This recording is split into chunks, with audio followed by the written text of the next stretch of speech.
Arratsalde on denoi, Arasoko plenoari hasiera eman aurretik, gogorarazi nahi dizuet Euskaraldian gaudela. Zuetako bakoitzak betetzen ari den rolaren arabera aukeratu dezake hizkuntza, ni belarriprest naiz, eta beti bezala nahi izanez gero euskaraz hitz egin ahalko didazue. Hortaz, oran bai, hilabete honetako bilkurarekin hasiko gara. Lehenengo puntua, urriaren 15ko plenoari dagokioen aktaren onarpena. ¿Intervenciones? ¿Sobre el pleno? ¿Es? Venga.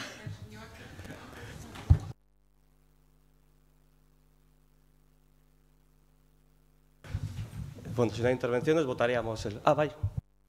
Bai, bakarrikan esateko, joan den urriaren 15ko aktan agertzen da, gu pixka bat keja izan genuela, zeren eta normalean transazional eta guzti aldaketa horiek egiten dituzte azken momentutan. Eta ez daukagu denbora ere irakurtzeko, zen eta gu nire kasuan adibidez ekipoa izan dute arratsaldeko 5etan eta ez zegoen modurik irakurtzeko ere zuen proposamenak. Mesedez, pixka bat lentxoago egite baldin baduzue eskertzeko izango zen. Eta berriz eske aktetan agertzen den gauza bera eta orain berriz gaur gauza bera gertatu da. Eskerrik asko. No tiene que ver con el acta, con el contenido del acta, que no tiene mucho que ver con el contenido del acta. Bai, zeren eta ni esan nion, justo, joan den aktetan eta agertzen da, eta berriz gauza bera gertatu delako. Sí, pero es que igual se soluciona presentando menos mociones y teniendo más tiempo todos para trabajar mejor pocas mociones. Quiero decir que soluciones hay varias. Las transacciones no tienen, o las alternativas no tienen fecha o momento de presentación hasta la celebración del mismo pleno. Por tanto, os regulamos eso también si queréis. Pero en principio, nosotros cuando hemos podido preparar las transacciones o las alternativas, las hemos propuesto cuando las teníamos preparadas, siempre antes del pleno, lógicamente. Bueno, ni gutxienez eskatuko nizueke, zen eta ez daukagu izan denborik ere, zen eta egon gara portalean, arratsaldean eta oraintxe bertan gatoz. Si no hay intervención sobre las actas, votaríamos. ¿Votos a favor? ¿Abstenciones?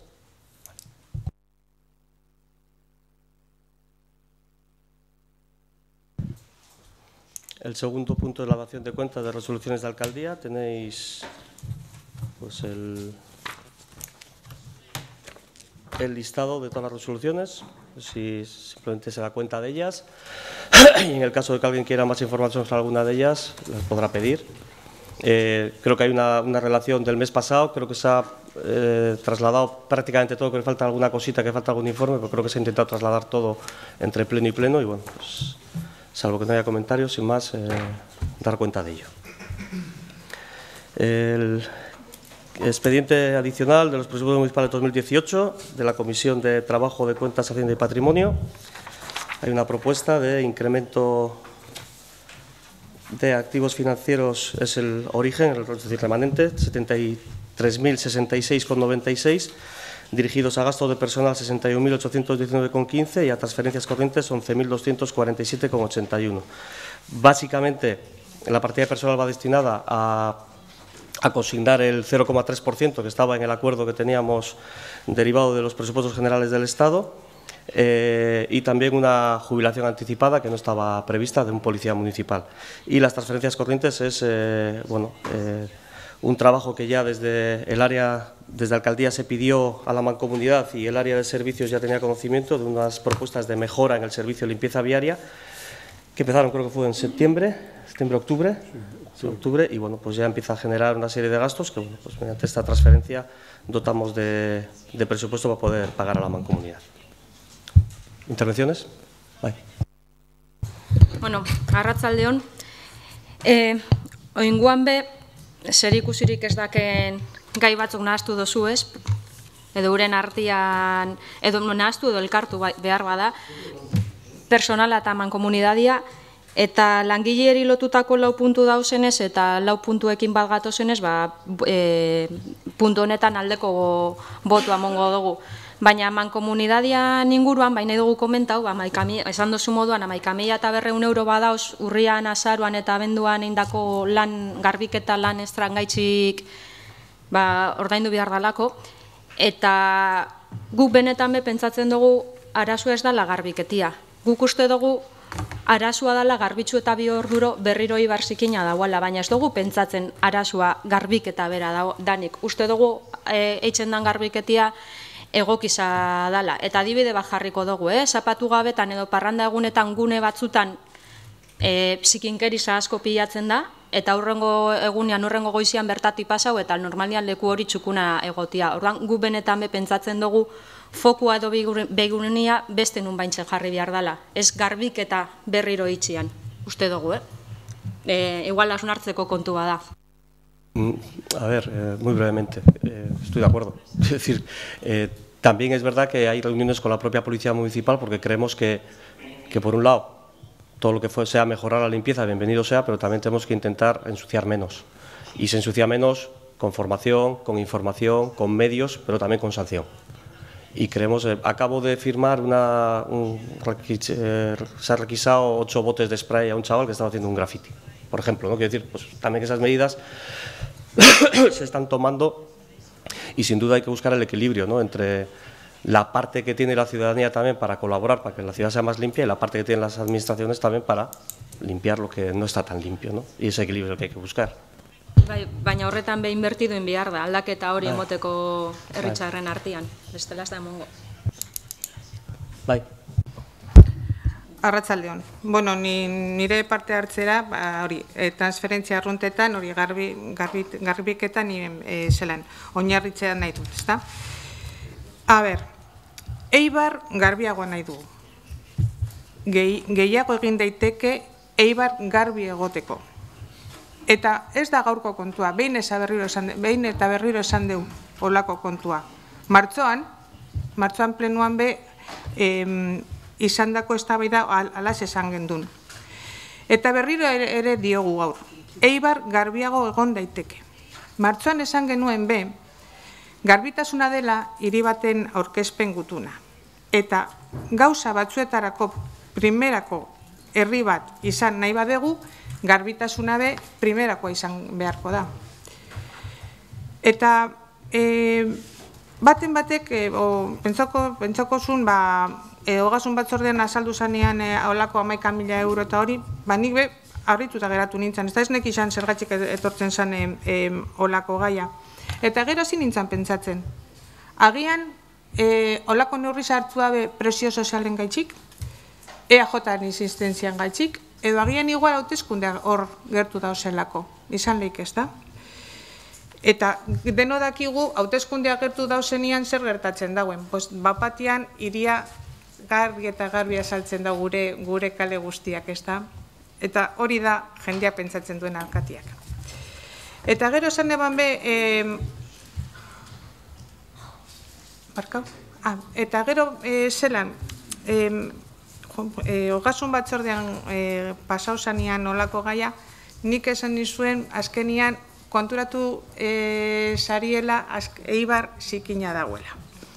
Eta niretzat pozgarria izan zen azkenian zuek konturatu zazielako alako realitatea badagoela.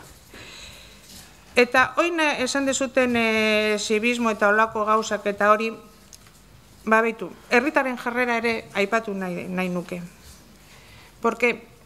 Eta behin baino gehiagotan entzun diote zelan presidente mankomunidadeko presidentari hau da Arkadi hori, eta ez jata guztetan azkenian askotan bota dierrua herritarrei. Eta Arkadio, herritar guztiok ez gara zikinak, ondo botatzen dugu zaborra, Herritar guztiok ez ditugu itzen pintadak, Jo ez, herritar guztiok ez ditugu lagatzen txakurren kaka bazterretan. Baina herritar gehienek eskatzen digute kale garbiagoak izatea. Hori da, importantea dela. Eta horretarako guztiok bat egin behar dugu. Bale. Eta hori esan da, amaitzeko gustatuko litzaidake aipatzea, zelan, leku garbi baten zauzienan zikintzea kostatzen da, ez da? Leku garbia baldin badau, zikintzea kostatzen da, baina leku zikina baldin badau, azkenian, igual zuk parte hartzen dezu eta botatzen detzuzu danetik. Eta ziur nago, hemendik aurrera, aleginak egingo dituzuela, Eibarko kale guztiak hori, mantendu, garbitu, eta hori ez da izan behar hauteskundea gertu dauzenean. Hori izan behar da, porque zergatik onartu da, oin legislatura edo agintalian amaitzen da benian olako neurrizak. Gaur gertatzen dana, esan gertatzen iaz? Oin dela 2 urte, oin dela 3 urte? Olako gaia beti mai gainen egon da. Bai, ratixan, joaten basaria auzoetan zelan reunixora eta hori, zenbat saldu zan beko tokizan garbik eta itza? Zenbat aldiz? Bai, asamabi. Bai, niego nintzan ez esan ezet, niego nintzelako, orduan, aleginak bai, baina ez bakarrik urte agintaldiak amaitzen da benean. Ados? Bueno, dena den, guk egin gendune gure botua ogasun batzordean baietz, oinbe baietz izango da. Va a contestar Arcadio solamente un matiz. No debemos confundir limpieza viaria y lo relacionado con la recogida de residuos sólidos urbanos. Son dos conceptos completamente distintos. Y en Beco Toquí efectivamente salió muchísimo de las islas de recogida de residuos sólidos urbanos y no de limpieza viaria. Bueno, sí, bueno, como en todas partes, sí, pero no, salió un montón de cosas en la reunión de barrio de Beco Toquía, no. De limpieza viaria, poquísimo. De situación de las islas, sí. De residuos sólidos urbanos y de voluminosos, sí. De las chips, sí. De limpieza viaria, poquísimo. Y si no, mira las actas. Oye, cuando quieras. De limpieza viaria, poco. De islas de contenedores, sí. Pero de limpieza diaria, de ruido de los camiones a las 6 de la mañana, no sé qué, sí. De que hay voluminosos, sí. De que el chip para arriba, para abajo, de que contenedores más grandes, más pequeños para minusválidos, sí. Pero de limpieza viaria, poco. Acá sí, ¿vale? Sí, te he dicho que sí. Sí. No sé cuándo hay que dejar de actuar o empezar a actuar, dependiendo de si hay elecciones o no. La verdad es que nosotros nunca tenemos en cuenta cuándo acaba o cuándo empieza la legislatura. No sé, por aclarar algunas cosas, yo nunca he dicho que todos los habitantes eibarreses sean unos cochinos. Nunca he dicho eso. Tú estás diciendo que las actitudes de todos los ciudadanos, yo nunca he hablado, yo he dicho que hay ciudadanos cochinos aquí y en Pekín, en todos los sitios. Y como bien decía Bildu, no es un tema de limpieza, es un tema de qué hacemos luego una vez de limpio. Y hay gente que tiene una concienciación más clara de no echar al suelo porque hay papeleras en la porquería y hay otros que no. Y entonces nosotros, al principio de este año, el Ayuntamiento nos pidió a Mancomunidad que hiciésemos un plan de refuerzo, que empezamos a trabajarlo en marzo, creo que se entregó el primer documento y se ha ido trabajando y afinando. ¿Por qué? Porque entendíamos que en determinados sitios y en determinados eventos a la tarde tenía que haber un refuerzo de limpieza. ¿Qué es lo que hemos hecho? Es lo que hemos propuesto, es lo que se pasó por Comisión de Servicios, es donde se explicó cuál era el planning que iba a ser. Y es verdad que como este año queríamos empezar con ese refuerzo, pues ha habido que hacer unas modificaciones que son las que hoy vienen a este pleno y seguramente, bueno, seguramente no, sí, en los presupuestos del 2019 estarán incrementadas las partidas presupuestarias necesarias para llevar a cabo ese refuerzo. No es verdad que haya un problema, y Bildu lo explicaba claramente, de falta de limpieza. La limpieza se hace y se hace bien. Se hace aquí, se hace en el Goibar, se hace en Ermas, se hace en Mendaro, se hace en todos los sitios. Es verdad que igual hay un nivel de exigencia en algunas zonas de Eibar mayor que en otros sitios. Es posible que sea así. De ahí la propuesta que hay de refuerzo a las tardes por determinados eventos o determinadas zonas para reforzar esa limpieza.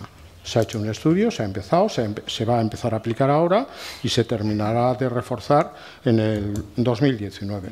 Pero yo creo que es importante decirle al ciudadano que el esfuerzo inversor que hace el Ayuntamiento de Éibar a través de la gestión que hace Mancomunidad, cuando limpiamos 5 días a la semana a la calle, 4 días a la semana a la calle o 7 días a la semana a la calle, es decir, lo que hay es que decirle al ciudadano es que él también tiene que tener un comportamiento. Lo mismo que decimos con los residuos, hay que poner los medios, pero el ciudadano también tiene que poner luego el esfuerzo de saber cómo tiene que reciclar y echar a cada sitio el residuo que corresponda.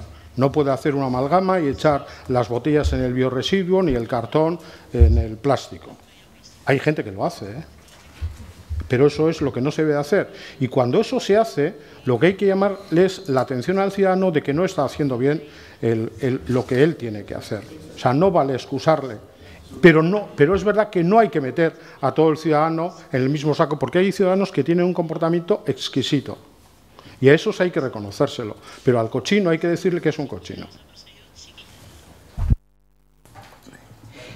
Ez luzatzeko gehiegi horrekin, baina gaur bertan zerbitzuetan ni aipatu nien guztioi edo diet gaur goizean, nola orain Euskal Gobernuak ematen die herritarrei eta baita herrieri ere certificado de buenas prácticas esaten dena. Eta da, festetan bukatu ondoren, festak jasangarrian izateko eta festak batipat non multzo handi izango den jendea edo, nola gelditzen diren gauzak. Ordenatu eta batipat garbiak.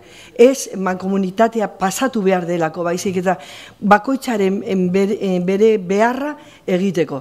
Eta hori lortzen dugun guk ere Eibarren, orain San Andreseko festetan nola jatarian gaudelako, kontutan hartzen dugun hori, garbitasun hori ez mankomunitatea pasatzen delako, baizik eta bakoitzak hartzen duelako hori, ardura hori. Eskerrik asko. A ber, Arkadio, nik ulertzen ez dudana zera da. Ez badago arazoak zergaitzik onartzen da beholako neurrixak. Porque hori da, garbiago izateko gure iria, ez da? Ez badago arazorik zergaitzik. Eta zuk esaten duzu, hori da, eta zuk esaten duzuna, foko olakoak eta ez dakizer eta badakizer. Beste herri batzuetan ez dare olako fokuak ala? Edo Eibarren bakarrik izaten dira olako fokuak. Eta, porque azken finean, ezin dugu ahaztu, Eibar hiriak bakarrik onartuko dau olako neurrixa. Porque beste herri batzuek, ez, Eibarren dako. Bai, hori bakarrik Eibarren dako.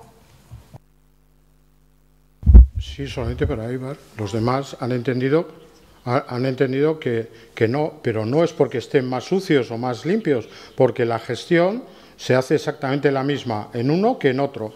Nosotros lo que pusimos a disposición del resto de los municipios, porque sí es verdad que puede haber determinadas quejas en cualquier municipio en el cual, después de no sé qué fiesta, en la tarde los refuerzos que siempre se hacen, pero es posible que alguno entienda, sobre todo en los problemas que hay en las islas que no tiene que ver con la limpieza viaria, pues el cartón está de esa manera y tal, y entonces algunos pedían un refuerzo. Pero es verdad que en lo que se refiere a limpieza viaria, cada ayuntamiento tiene que pagar su mejora que haga. Y otros han entendido que no querían hacer ese esfuerzo económico. Nosotros lo habíamos pedido y lo vamos a hacer. Pero entiendo porque hemos entendido que es necesario por determinadas calles y determinados eventos y determinados días hacer pues un repaso a las tardes. Eso es lo que vamos a hacer. Bukatzeko, ni ez naiz futbolera, baina nik esango nuke zuk egin duzuna oin da echar balones fuera. Bueno, si no hay, no. No sé, si yo no sé qué balones he hecho fuera. Yo solamente indico dónde está el problema, nada más. Si no hay más intervenciones, que no las hay, votaríamos este quinto expediente de créditos adicionales del presupuesto municipal 2018. ¿Votos a favor? ¿Abstenciones?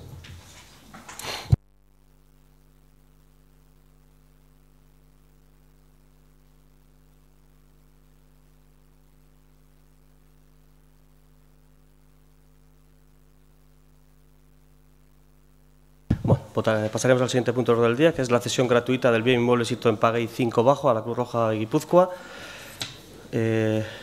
Con la situación que están viviendo en San Lorenzo, con la obra de la variante de Ermua, pues están necesitando reubicaciones. Se acercaron al ayuntamiento, se estuvo trabajando con servicios sociales, se vio que el local en Pagay, donde está la DIA y están donantes, y bueno, se habló con los usuarios de los locales y hubo buena disposición, y bueno, pues ha llegado a un acuerdo de cesión en las condiciones que están recogidas en el dictamen. ¿Intervenciones? Bai. Bai, nik hitzarte txikitxo bat, gu oso ados gauz Gurutze Gorriari udal lokal bat ustiakin. Azken urtiotan uste dugu lan izugarri zaitzen ari dela Gurutze Gorria, eta hori gizarte zerbitutan lan itzen dugunok oso argi dakagu. Gainera Ibarren azpimarratzekoa da gainera errefusiatuen harrerakin itzen dauzen lan guztia, eta zalantzabarik gure botua aldekoa izango da. Baina baina dugu jartzea mai gainean bebai, bestalde gaur goizian bebai, adibidez, beste elkarteko ordezkari batekin egon gara, eta arazo oso zabaldua da Ibarren, seguro zuekin egoten dian bebai, beste elkarte batzutakoak ez dutela biltzeko lokalik, guk askotan jarri dugu mai gainean arazo hori, eta kontutan izateko beste elkarte batzuk erantzun bat merezi dutela. Konpromisua gizarteakin lana eta lana krisisan eraginak arintzeko. Egoera zailenetan eitzen dabe lan, oinarrizko premiak asetzeko. Elikadura, hornidurak, etxebizitza, eta horren guztian atzian egoera gogorrak dauz. Langabezia, prekaridadia, babes falta, eta eremu horretan dao lanian Gurutze Gorria. Gertutasuna, voluntariotza, parte hartzia, pertsoneri begira, lotura, orientazio komunitarioa, ardurakidetasuna, gobernu ona, berrikuntza, eraginkortasuna eta efizientzia, erantzun integrala. Horiek dira Gurutze Gorriak jarduteko irizpideak. Eta irizpide horiekin EAJ-PNV-tikan bat eitzen dugu, eta hala diar dugu edo saiatzen gara behintzat erakundietatikan lanian. Elkarlanan alde egin dugu beti, eta oin bebai noski elkarlana defendatzen dugu, Gurutze Gorrian eta Ibarko udalan artean. Gaur erabakitzera goiaz, Gipuzkoako Gurutze Gorriari udalaren lokal bat lagatzia eta guk bat gatoz proposamen honekin. Nola nahi be, zalantza batzuk bai baditzugu. Ez dakigu proposautako espazio hori nahikoa izango dan, Gurutze Gorrian dako ikusiko dugu, baina gu prest gauz beste aukera batzuk begiratzeko eta beste aukera batzuk aurkitzen dugu zenian babesteko bebai. Eta bien bitxartian bai eskertu biharrian gauz Gurutze Gorriari, Eibarrera bere lana gehiago hurbiltzeko azaldu daben adeitasun honen gaitxik. Izan behi Eibartar asko eta askok erabiltzen daben zerbitzua da, eta gehienetan benetako premiak dituzten Eibartarrak izaten dira. Eta premia horiek gutxitzia dator hain zuzen be Gurutze Gorriaren plan estrategikoan jasota bere zeregin handietako bat bezala. Eta hori da guk bebai daukagun erronka. Azken finean lana sortzia, kalidadezko lana sortzia, kapitala deslokalizatzia, aberastasuna sortzia banatzeko. Eta horretaz uste dugu nahiko genuke gehiago hitz egin udaletxe honetan. Eibarren bizi dugun egoeran benetan premiazkoa da Gurutze Gorriak eitzen daben lana. Eta horregaitxikan, guztiagaitxikan, gure botua beste modu baten izan ezin zan bezala aldekoa izango da, eta berretxi eitzen dugu Gurutze Gorriakin dakagun konpromisua.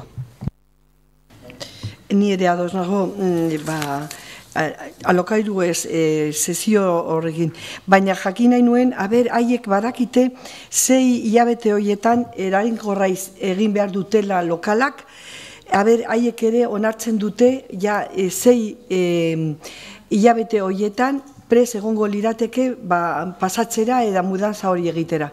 Ja adostasun lortu duzuela horrekin. Bai, arratsalde on.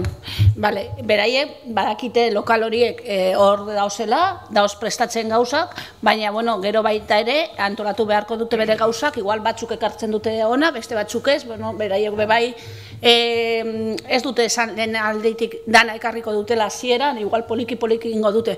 Beraiek badakite noiz eukiko duten lokala. Gero gu ez gara sartuko bere antolamenduan, nola ingo duten, beraiek badakite lokala daukatela.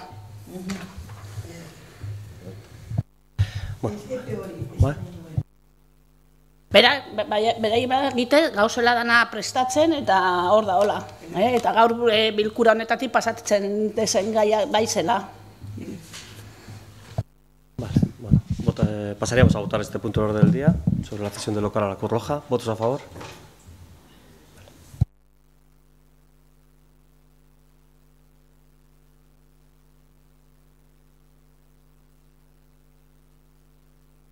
El siguiente punto sería ya de la Comisión de Trabajos Institucionales, sobre el acuerdo para la aprobación del Reglamento Municipal de Servicio de Ayuda a Domicilio, dentro de la implantación del mapa de servicios sociales y todos los movimientos que está habiendo en cuanto a la gestión de servicios y de recursos.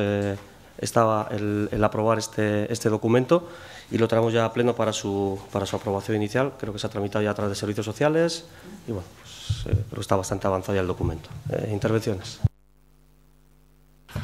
Bueno, atala ube bai babestera goiaz, badakizue danok EH Bildu aspaldi hasi zela eskatzen zerbitzuen hausnarketa bat etxia Ibarren. Duela urte batzu be, 2 urte uste dut, PSekin be adostu gendun prezio jaitxiera bat tasiana, eta bueno, berrikuntza sakonak emon dira Gipuzkoan, gaurtik aurrera be Eibarren jasota geratuko dira erreglamentu berri hontan. Ja prezioan jaitxiera bakarrik eskaera kopurua igotzia suposatu dau, orduan hori EH Bildundako berri posgarriza da, azkenean hori bilatzen gendun. Eta reglamentuan jasoko diran berrikuntza hauek bebai, seguramente eskaera kopuruak igotzea ekarriko dabe, seguru. Gainera, zaintza publikoa badira apustua, merkatu pribatu eta ekonomia beltzera joan biharrian, asko hobeto beti errepikatzen dugun moduan. Gainera beti izan dugun moduan, etxetzeko zerbitzua, gizarte zerbitzuetako zerbitzuen zentruan egon behar dela uste dugu. Gainera, Eibar Moroko hiri zaharkitu batean askoz gehiago. Bestalde, amaitzeko, 3 langile funtzionario bakarrik geratzen dira etxetzeko zerbitzu hontan, gainontzekuak azpi kontratatutako langileak dira. Guk askotan bebai esan dugu, gizarte zerbitzuak gure nagusien etxietan euki dezaketen antena potentienak dira, etxetzeko laguntzako langile hauek. Eta guretako oso figura baliagarria da, batez be, bulegoan dogon gizarte langile handako. Beraz, guk uste dugu urrengo pausua izan beharko zana, eta PSOE-ri lagantzetago mai gainean bebai, zerbitzuan municipalizazioa aztertzia izango zen guretako urrengo paso naturala. Zerbitzuaren eskaintza guztiz publikoa eta kalitatezkoa izatia. ¿Más intervenciones? Bueno, 8 hilabete pasau dia ja, zelan, olako gai planteatu zanean. Akordatzen zarie, presiona, urtarrilan, gero martxoan, eta martxoan komentau gendun, zelan, esan genuen, zeudela arau honetan, prestazio batzuk, ezingo zirele eman araudi berria onartu arte. Hori dela eta beharrezkoa zanalik eta lasterren, onartu prestazio hori gure nagusiengan jartzeko. Esan genuen be, etxeko laguntza zerbitzua gizartekintzaren berigarrietako bazala, eta hortaz balioan jarri eta aleginak egin berziela pertsona nagusiengan elzedin, bere etxetan arreta duina jasoz geratu alzitezen. Alkatiak, pleno horretan, esaten zeban, espero zuela aste santu ostean onartzia arau berri hau. Etxezetxeko barruan eman beharreko zerbitzua jasotzeko eta horrela hobekuntzengatiko finantziazioen 25% eskuratzeko. 8 hilabete pasau dia, 8, gehiegi. Eta ulertzen ez dudana da, zergaitzik, azaltzen dau, zelan txostenian, teknikariek eginda dagoela egin da ekainatikan, eta gero, azaltzen dau ekainan egin da, Bueno, nik hemen dago, guk ikusi genduen instituzionaletan, ez dakizen zan. Hori da txosten bat, eta ekainan sinatuta. eta saltzen da oin urte bukaeran isa limite, pentsatzen dut, hori, subentzioa jasotzeko. Baina dena den, olako gauzak, menetan olako gauzak beharrezkoa dira, presa purtso bat gehiago jartzia. Markatu?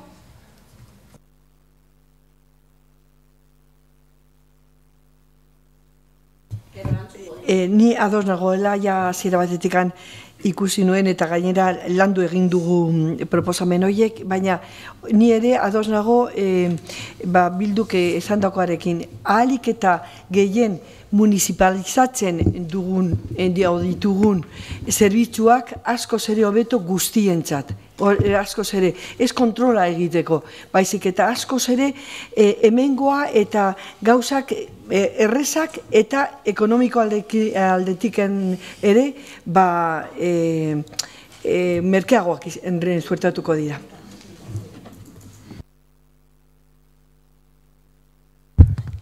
Bai, arratsalde on berriz ere. Guk gure lana egin dugu, baina gai honetan ez gaude bakarrik. Gai hau eudelen mahai interinstituzionalan landu da, eta guk maiatzan, gu izan gara, aurkeztu genuen herrien artean lehenengoak, ero bai, nahiko goiz aurkeztu genuen gure programa. Zu badakizu maiatzan, zu ondiok batzordean zeundela, ja pasatu gendun, ero ez, neurri guzti hauek. Bai, gorkat dago esaten baietz. Osea, zer jarri behar genugu, gauza gutxi genitugun aldatzeko, baina alda genituen. Bai, maiatzan baino lehen hau. Baina gero, gai hori aprobatzeko pasatu behar zan mahai interinstituzionalan.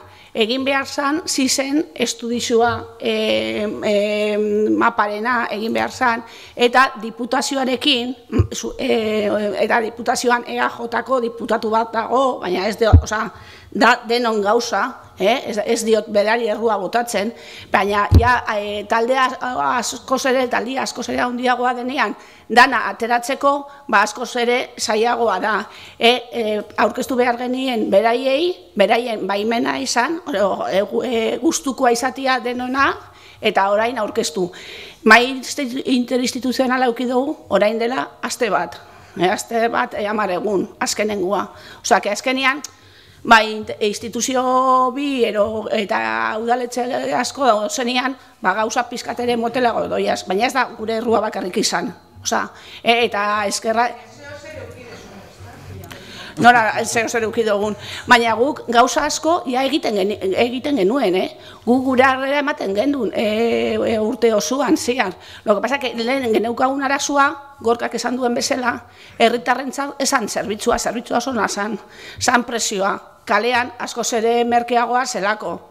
Baina orain presioaren jaitsierarekin hasi da igotzen. Osea, Mertzek esango dizu, azkenengo batzordean nola pasatu genuen igoera hori. Eta nire espero dut gehiago igotzia. Vamos a ver, Idoia. Nik ez dut galdetzen igo den edo ez den igo. Ana, bale, ni galdetzen dut zergaitzi pasau dia 8 hilabete. Hau onartzeko. Besterik ez dut esaten zerbitzua ona den edo ez dakizer edo ez dakizer. Diputazio gaitxik? Mesa interinstituzionala gaitxik? Diputazio gaitxik ez, instituzio gu gaitxe bezala, beste gaitxeak parkatu, egoian. Ya está. Ya está. Es que... Bai, esan dizut, ez diola diputazioari errua botatzen. Azkenean, egon garela mahai instituzional batean, diputazioa Maite Peñarekin mahaiaren buruzela, alkatero zinegotzi, gizartekintzako zinegotziek, eta azkenean prestatu egin behar izan da borradore bat, porque ja sartu da hori maparekin, eta gauzak egin didelako, eta azkenean hori lau ero bost instituzionan da ozenean, lau bost udaletxe diputazioa, gauzak moteltzen duela. Ez diot erruan inori botatzen, hori lehen esan dut. Votaríamos la aprobación inicial del nuevo reglamento municipal de servicio de ayuda a domicilio. ¿Votos a favor?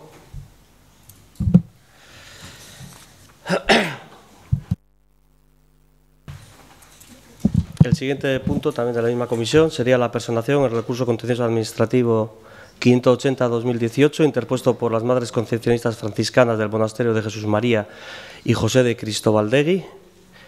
Referido, sobre todo, es un recurso sobre el plan especial, el PERI de Ipurúa, que, bueno, el segundo plan, modificación del plan especial del Sistema General de Equipamientos Deportivos de Ipurúa, al que han presentado primero recurso en el propio ayuntamiento, era recurso judicial al que nos personamos. Es simplemente la personación. Intervenciones.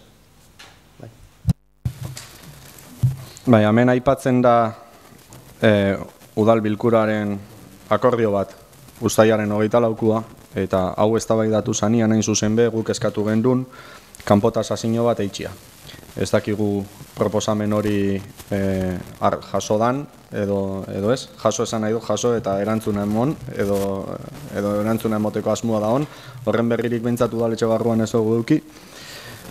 Esan genuen guk prezio justu bat nahi gendula ordaindu, eta eskatu gendun kanpotasazioaz gain. Disculpa, no tiene nada que ver con la expropiación. Es el plan especial del Sistema General de Espacios Baina orduan esan genduan. ¿Perdón? Baina pleno horretan esan genduan, eta horretxik esaten. No, pero estamos en la personación sobre el plan especial, sobre el equipamientos, no estamos hablando del tema de la expropiación. Eta uztailaren 24ko akta hartzen baldin badugu, hain zuzen behau eztabaidatu zen akordioan zer esan zan irakurtzeko, hor ikusiko da guk puntu horretan, eztabaida horretan esan genula, eskatzen genula kanpotasazio bat. Eta horretxik, insistitzen dugu, kanpotasazio hori eskatzen dugula. Eta edozein kasutan, ondasun horren balioan txosten tekniko bat eskatu genuen, eta ez daukagu, udal teknikari sekeindakoa bez. Akordio hori hartu zanean, holan esan genuen, eta horretxikan insistitu dut eta ekarri dut hau gaur orain. Edozein kasutan guk alde bozkatuko dugu. ¿No hay intervenciones?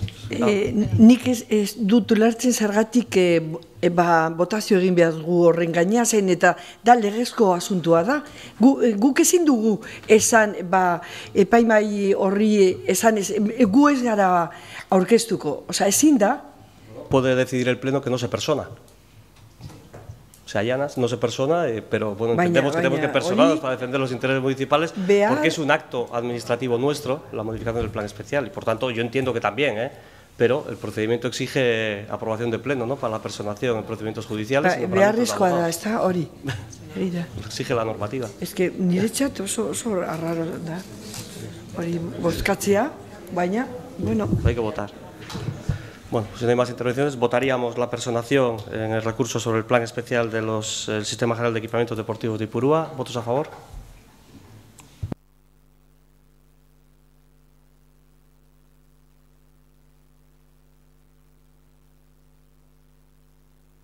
Iremos a la Comisión de Trabajo de Personal y el primer punto sería la modificación de la relación de puestos de trabajo para crear una plaza de técnico-técnica medio de medio ambiente, una plaza de técnico-técnica de infancia, familia y adicciones y modificar la jornada de la plaza de auxiliar de información y tramitación del área de Pegora. ¿Intervenciones? Bai, bueno, puntu hau bai babestera goiaz. Planteatzen diran hiru lanpostuak uste dugu guk oso beharrezkoa dirala, eta bueno, aldeko botua emongo detzagu, baina nahi dugu Pegoran egoera pixka eta azpimarratzea. Jornada erdi bat, jornada oso batera pasatzea planteatzen da, ondo, guretako ondo dago planteatzen dena, baina administrazioan jasten ari dan aldaketekin guk uste du plaza gehiago behar diala Pegoran. Azken finean, herritarrek kalitatezko atentzio bat eduki dezaten. Guk uste dugu, herritarren arretanako zerbitzua baldin bada, herritarren ordutegietara moldatzea beharrezkoa dela. Eta momentu honetan ez da pasatzen hori. Guk uste dugu udalaren apostua Pegora egunero irekita izatea esan beharko dela. Herritarrei egunero aukera eskaintzea udaletxera juteko atiak zabalik aukitzea. Gaur egun gogoratu beharra dago, azkenian beste departamentuak, baino bi arratzalde gehiago zabaltzen ditula Pegorak, eta guretako ez da nahikoa. Horretarako logikari jarraituz, guk uste dugu Pegorako langileria erreforzatzea beharrezkoa dela jornada erdi bat, baino askoz gehiago. Eta azken hontarako, EH Bilduren laguntza beharrezkoa da, guk preste egon ginateke. ¿Más intervenciones? Bai, arratsalde-on. 3 lanpostu sortzea eskatzen da, aipatu den bezala, ingurumenako teknikari bat, haurren familia eta adikzio beste teknikari bat, eta 3. Pegora arloko plaza baten lanaldia handitzea. Esan beharra dago, ez direla lan berriak, halako lanak aspalditik eitzen dihardue, baina ez zegoazen lanpostuak sortuta, eta uste dugu ondo datorkigula, bai udalari eta bai herritarrei. Ingurumena dagokionez, batek baino gehiago galdetuko du. Nola liteke ingurumenaz horren beste propaganda egin eta inbeste semanak eta asteak egin izan duen udalak teknikariaren postua sortu gabe izatea. Hori izango litzateke galdera bat. Gero eta garrantzi handiagoa dauka gaiak. Erronka global horri maila lokalen erantzun behar diogu, modu serioan gure ustez. Askotan esan dugu kontua da. Haurren familia eta adikzioen teknikaria gauza bera esan geinke. Familia motak gero eta anitzagoak dira.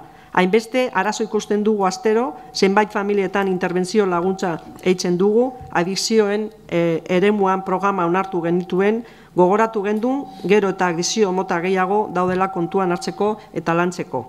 Horregaitzik, pentsatzen dugu ezinbestekoa dela teknikari bat alakoa eukitzia. Eta azkena, Pegorako lanpostu horren lanaldia handitzea uste dugu ere datozen urteetan, aipatu daen bezala Gorkak, administrazio elektronikoari aurre egiteko beharrezkoa izango dela, ez bakarrik hori, igual gehiago ere bai. Langileak prestauta dauzkagu, langileak konprometituak daukagu, eurei eskerrak. Hori bai, ez gara aztu behar, zertara goazen gatozen ona, ebartarrontzat hiri hobea lortzera. Galdetu beharko genuke ea herritarren premiak behar beste asetzen ote ditugun, eta nola hobetu, nola egokitu garoiotara. Esandako guztiak, horretxe haitzik, gure botua aldekoa izango dela. ¿Más? Pues si no hay intervenciones, votaríamos esta modificación de la relación del puesto de trabajo. ¿Votos a favor?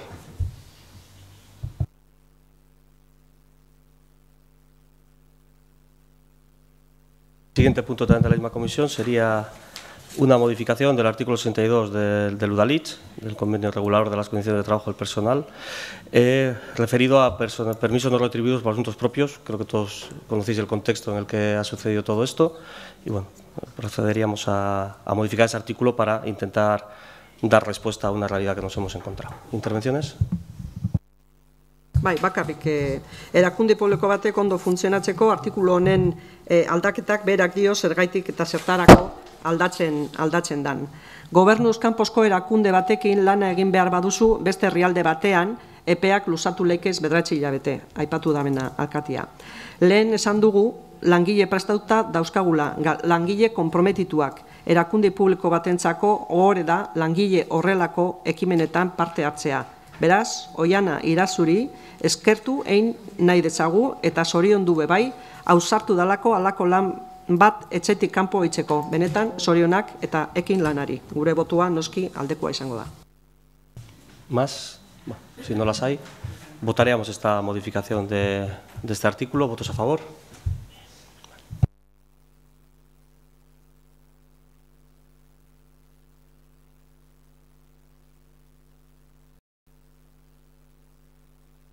Pasaríamos a las mociones. En primer lugar sería una moción del Grupo Irabasi sobre la limitación de la ubicación de salones de apuestas y juegos de azar cerca de centros educativos, culturales y espacios infantiles, a la que se ha presentado una moción alternativa por el Partido Socialista.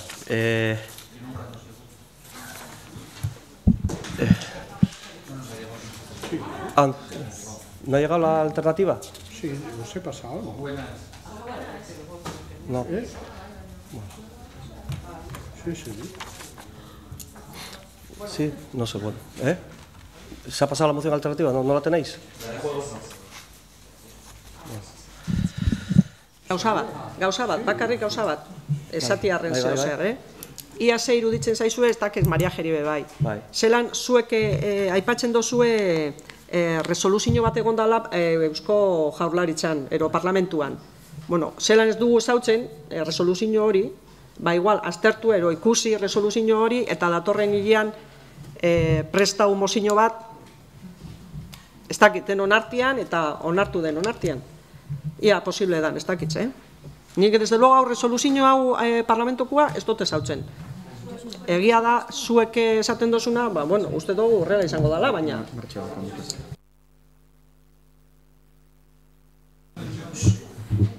Asuntua da, guk egin genuen hori justo izan zen egun sin azar, esaten dela, sin juegos de azar, delako hori, eta guk egin genuen urriaren 29. Momentu hortan, parlamentuan ez zuen bakarrikan redakzio momentutan zeuden, eta dirudienez, azaroaren 15, ja onarturik izan dela lege hori.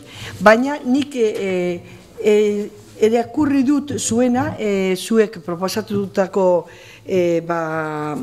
transakzional hori edo, eta ikusi dudana da, zuek hartzen duzuena zer esan duten parlamentuan, baina ez dute hemen zer ikusten gehitzen Eibarren asuntuarekin edo pixka bat gauza konkretuki azaltzen, baizik eta pixka bat onartzen duzue ondo dagoela Observatorio Vasco del Juego delako hori onartzea zer esan duten, baina gurea eske ja oso espresiki jartzen dira gauzak oso bereziak eta kontutan hartzeko hemen bertan, Eibarren bertan. Eta dira, adibidez, orokorrean apustu etxe berriak zabaltzea mugatzeko. Ja, hemen, Eibarren. Eta haien eta joku aretoan arten distantziak seinalatzeko. Zenbat, ze distantzian dauden joku eta apostu etxe horiek ere. Gero, guk aipatzen dugun ere gurean, egiten diren kirol ekitaldien apustuen kuotak, pixka bat kontutan hartu nerabeak edo aur baita ere, izan daitezke eta babestu egin behar direla haiek ez parte hartzea. Baina serioski zeren eta badaude reta eta hainbeste etxe nik hartu ditudan Eibarren dauden guztiak eta hori. Arrisku hor dago. Gero, jarri dugu ere, eta formazio indartzera apostuarekin udaltzaingoaren. Haiek jakiteko nola kontrola daiteke kalean zehar ere, zeinek sartzen diren joku edo leku hoietara, eta batipat kontrolatu adin gutxiako umeak izango diren. Eta jarri dugu ere Euskadi eta drogak aldizkako inkestan Euskadiko ludopatia diagnostikoa sartzera eta Eibarri dagokion baita ere datu horiek jartzea. Momentuz ez daukagu horren berri. Jarri dugu ere adizio planaren ekintza zabaltzera guk ja egin dugu eta onartu egin dugu zerbitzu sozialetan zeinek izan behar diren onarturik eta hori pixka bat publizitate ematea eta baita egunkarietan edo irratian edo interneten edo leku guztietan agertzea gure posizioa horri buruz. Eta bukatzeko, guk erzatzen du ludopatiaren aurkako sensibilizazio kanpainan egitera. Ja, espresiki, arazo horretan lanean ari diren tokiko erakundeekin batera. Orduan, hartzea serioski problema edo arazo dakigun bezala oso handia dela familien artean eta baita ere gazteen artean, eta ja azteko zehozer egiten. Ez bakarrikan orokorrean zuek prestatu duzuen alternatiba horri buruz egiten duzun orokorreko asuntua, baizik eta gure asmoa da askoz ere konkretuki horri pixka bat buelta bat ematea eta jarraitzea lan egiten. Yo no sé si conocéis la alternativa. El Partido Nacionalista Vasco tiene la alternativa, ¿no? Vale. La resolución del Gobierno del Parlamento. Bueno, es muy sencillita, es nuestra alternativa, básicamente. O sea, hemos transcrito, básicamente. A ver, bajo nuestro punto de vista, entendemos que es un error poner el carro delante de los bueyes, sabiendo que hay un problema, pero creemos que hay que hacer un trabajo previo antes de poner en marcha el carro, y es conveniente que estén los bueyes delante, no detrás. ¿Por qué digo eso? Porque la moción que trae Irabasi, aparte de que tiene algunas inconcreciones, genera unas situaciones que, con dos ejemplos, creo que lo voy a poder aclarar. Primero, la normativa ya establece la distancia entre locales en el país. Si alguien es yo creo que ejemplarizante en este tema de los juegos de azar, que podremos estar más o menos de acuerdo en la existencia de este tipo de actividades, pero si alguien es ejemplarizante es el País Vasco. Primero, porque solamente hay 3 licencias. No puede tener locales de juego cualquiera, solamente hay 3 licencias, solamente hay 3 empresas que tienen derecho a tener locales de juegos aquí. Segundo, hay un límite de locales por licencia. Y tercero, encima, se establece en cada municipio la distancia entre 150 metros y 200 metros entre locales. Y, por tanto, algo que se está pidiendo en la moción es que ya está regulado y ya está establecido. Baina, ez zabaltzea ez, gu jartzen dugu apustu etxe berriak zabaltzea mugatzeko. Bueno, aquí pone cómo se hace, espera. Es que estoy sin gafas. Los locales de apuestas generales y locales de apuestas hípicas externas deberán guardar entre sí una distancia igual o superior a 200 metros, medidas radialmente, y una distancia igual o superior a 150 metros, medidas radialmente con respecto a otros locales de juego de distancia naturaleza, exceptuando los casinos. Eso dice la normativa actual. Bai, esan nahi dut, hori ados nago horrekin, baina esan nahi dut, gurean jartzen da, mugatzea elzabakunde hori, ez gehiago jartzea hori da, edo mugatzea gutxienez. Tope bat jartzea. A ver, tiene un tope, en la Comunidad Autónoma de Euskadi se describe a 3 autorizaciones de explotación con un número máximo de 75 locales de apuestas en conjunto. Es decir, a nivel de Euskadi, cada una de las firmas puede tener 75 locales. Luego, los que ubiquen cada municipio, entiendo, pues igual una capital podrá poner 2 o algo así, pero en Eibar hay una por apuesta, por marca, por firma. En segundo lugar, por ejemplo, eso de no poner las apuestas en temas audiovisuales, que imagen los jóvenes no vean y tal, es decir, tendríamos que prohibir jugar a pelota en el Astelena. Porque claro, los partidos de pelota están... no, Codere es la otra. No, Codere es la que patrocina la pelota vasca. Y por tanto, todas las retransmisiones de pelota en la ETV aparece esa marca, en el frontón los jugadores, no creo que llevan los pelotaris también la marca, pero en las paredes se pone, con lo cual una decisión de estas características tendríamos que prohibir ya jugar a pelota profesional en el frontón Astelena. Y además de eso, y sinceramente lo digo, no tengo datos y por eso creo que es bueno que haya un observatorio, el problema está, yo creo, sobre todo en los juegos a través de Internet. No tanto en los locales, no tanto en locales, por lo menos aquí, sino a través de Internet. Y por tanto yo creo que es bueno que haya un observatorio a nivel de comunidad autónoma que establezca, que haga un diagnóstico de la situación y con ese diagnóstico el ayuntamiento tendrá que ir tomando medidas. Y por último, el órgano competente son, en su caso, la Ertzaintza o la Policía de Juegos, no la Policía Local. Y no la Policía Municipal no es la que fiscaliza el funcionamiento de estos locales, sino que es la Ertzaintza, Policía de Juegos o policías especializados en este tipo de actividades. Y por tanto no es competencia de la Policía Municipal, nunca viene mal estar formado, pero no tiene dentro de sus competencias este control. Por tanto, nosotros entendíamos que la resolución del Parlamento Vasco es un primer paso en una situación, insisto, porque cuando hay situaciones complicadas, decir esto parece gratuito, pero en una situación ejemplarizante con relación a otros sitios, lo que pasa en Euskadi, porque creo que se tomaron medidas al principio que permiten lo que es los locales, el tema de Internet y tal es incontrolable, pero lo que son locales está más o menos controlado, se podrá mejorar y, lógicamente, la realidad hace que haya que hacer un diagnóstico para tomar medidas para corregir la situación existente, para dar formación, para dar pedagogía y que lo que puede ser un juego, un entretenimiento, no se convierta en una enfermedad. Yo creo que es el objetivo que todos perseguimos, o por lo menos a mí me gustaría perseguir. Y por tanto, creemos que nuestra moción alternativa recoge más esa filosofía, ese planteamiento que hacemos nosotros. Bai, a ber, ez dakit, nondik hasi. A ber, hasiera batean, bueno, ez genekan zuen mozio alternatiboa eta Maria Jena babestera goia zen. Jakinda, hori, eskuduntza asuntoa dauzela, kompetentzia asuntoa dauzela, baina azken finean guk bilatzen duguna da, ze arduratuta gauz bebai gai honekin, udalak bere eskuetan dagoen guztia itxia, gai honekin sensibilizatzeko, edo aldiran neurri guztiak hartzea, beran eskuetan dauzenak. Gero gauza asko gehiago jartzen dira, baina, bueno, gure eskumenak ez dira, eske batzutan saiatzen gara aldatzen mundua mozio batekin, baina ezin da. Osea, nik uste dut, hori, azken finean bilatzen duguna da udalak etxia bere eskuetan dagona, eta guk zure mozioa babesten agoiaz anantzabarik. Gainera bestalde, promo txikitxo bat, lagan kostazu deitzen, bizar bertan gure bilgunean gube bai solasaldi bat, tertulia bat antolatu dugu honen inguruan, apustu etxeak eta ludopatia, eta bueno, interesadakan edozein herritar dago gonbidatuta bertara.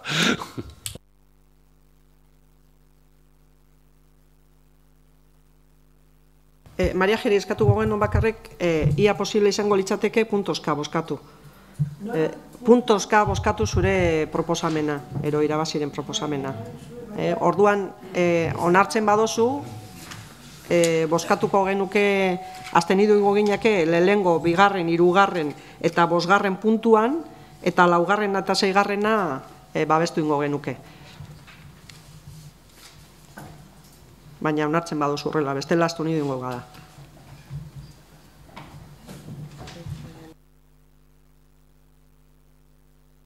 Benetan ezin dut ulertu zergatik ez duzue jokaera edo jarrera hori de ekiditzea, zabaltzea edo saiatzea gutxienez hemendikan udaletxetikan gauzak denda edo leku lokala gehiago jartzea hori, bakarrikan kontzientzia hori esatea. Zer eta kalte handia egingo dutela familientzat eta pertsonentzat eta gero eri hori ludopatiaren asuntu horrekin. Osea, saiatzea, lehenengo puntuan nik uste dut saiakera dela, bakarrikan, mugatze hori. Eta bigarrenean egiten den kirol ekitaldien, bueno, zuk aipatu duzun frontoiarena, arrazoi duzu, baina hori ja tradiziozko asuntua da frontoiarena. Nire ustez okerrena da online. Osea, hori onartzen dut. Baina guk ez daukagu gure esku ezer egiteko udaletxetikan. Behar bada eskoletan edo ikastoletan edo gauza horien sensibilizazio kanpaina egin daitekela, baina gure esku ez dagoela. Baina bai dagoela hori pixka bat kalez kale ere jakitea zer ari den egiten edo zeo zer kontrol bat edo izatea horri buruz. Ez dakit. Bueno, zuek ez baduzu onartzen horrela dagoen bezala, esan nahi dut, ni onartuko nuke gutxienez, zer hartuko genuke gure esku, pixka bat bultzatzea hori. Ados nago, puntu bat bi edo hiru, baina asuntua da onartzea zeo zer egin behar dugula serioski horri buruz. Horia. Bueno, entonces por ordenar la votación, se votaría la moción proponente en dos bloques, 1, 2, 3 y 5, 4 y 6, y en el caso de que cayera se votaría la moción alternativa. Entiendo, ¿no? ¿Vale?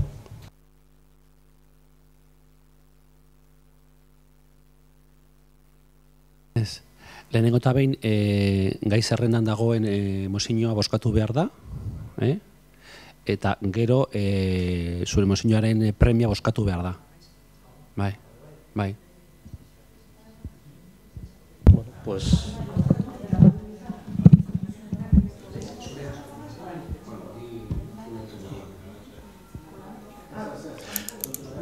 A ver, nosotros...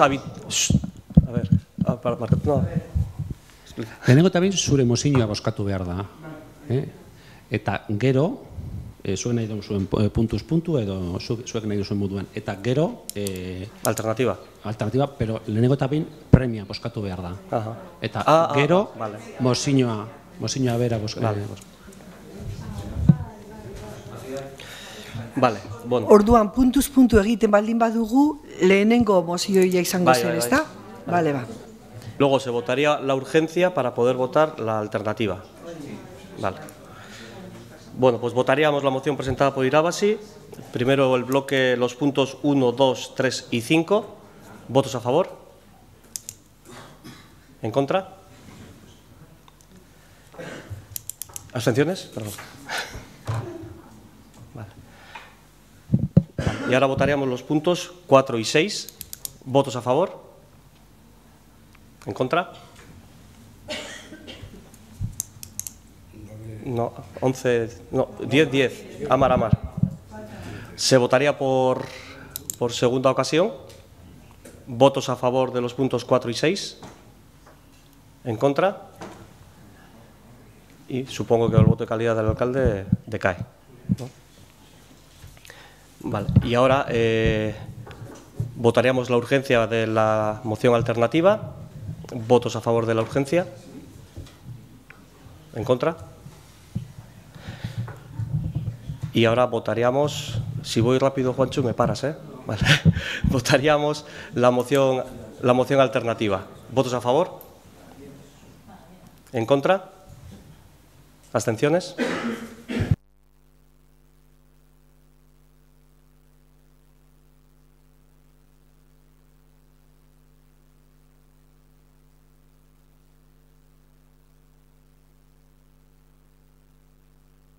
Siguiente sería una moción presentada por el Grupo Municipal EAJ-PNV para que los portales de las casas de Eibar sean seguros, sobre la que también se ha presentado una moción alternativa por el Grupo Municipal Socialista. Igual no lo puedo hacer aquí, pero no me encuentro muy bien. Entonces, leer todo me da un poco de... Si queréis, leo las partes dispositivas o nos damos por enterados del contenido de las mociones y entramos en el debate. ¿Si os parece? Todo el mundo conoce las mociones y entramos en el debate, si os parece. Vale, pues venga. Se abre intervenciones. Bai. Bueno, zertarako aurkeztu dugu ekimen hau, badakizu eze testu proposatu dugu erdibidetzeko, alderdi guzti hori pasau detzuegu, beharrezkoak diran neurriak hartzeko, eraikinetako atariak seguruak izan daitzezen. Hori da proposatzen genduana, eta hori da pixkat luzi hau, mozinuan azaltzen duguna.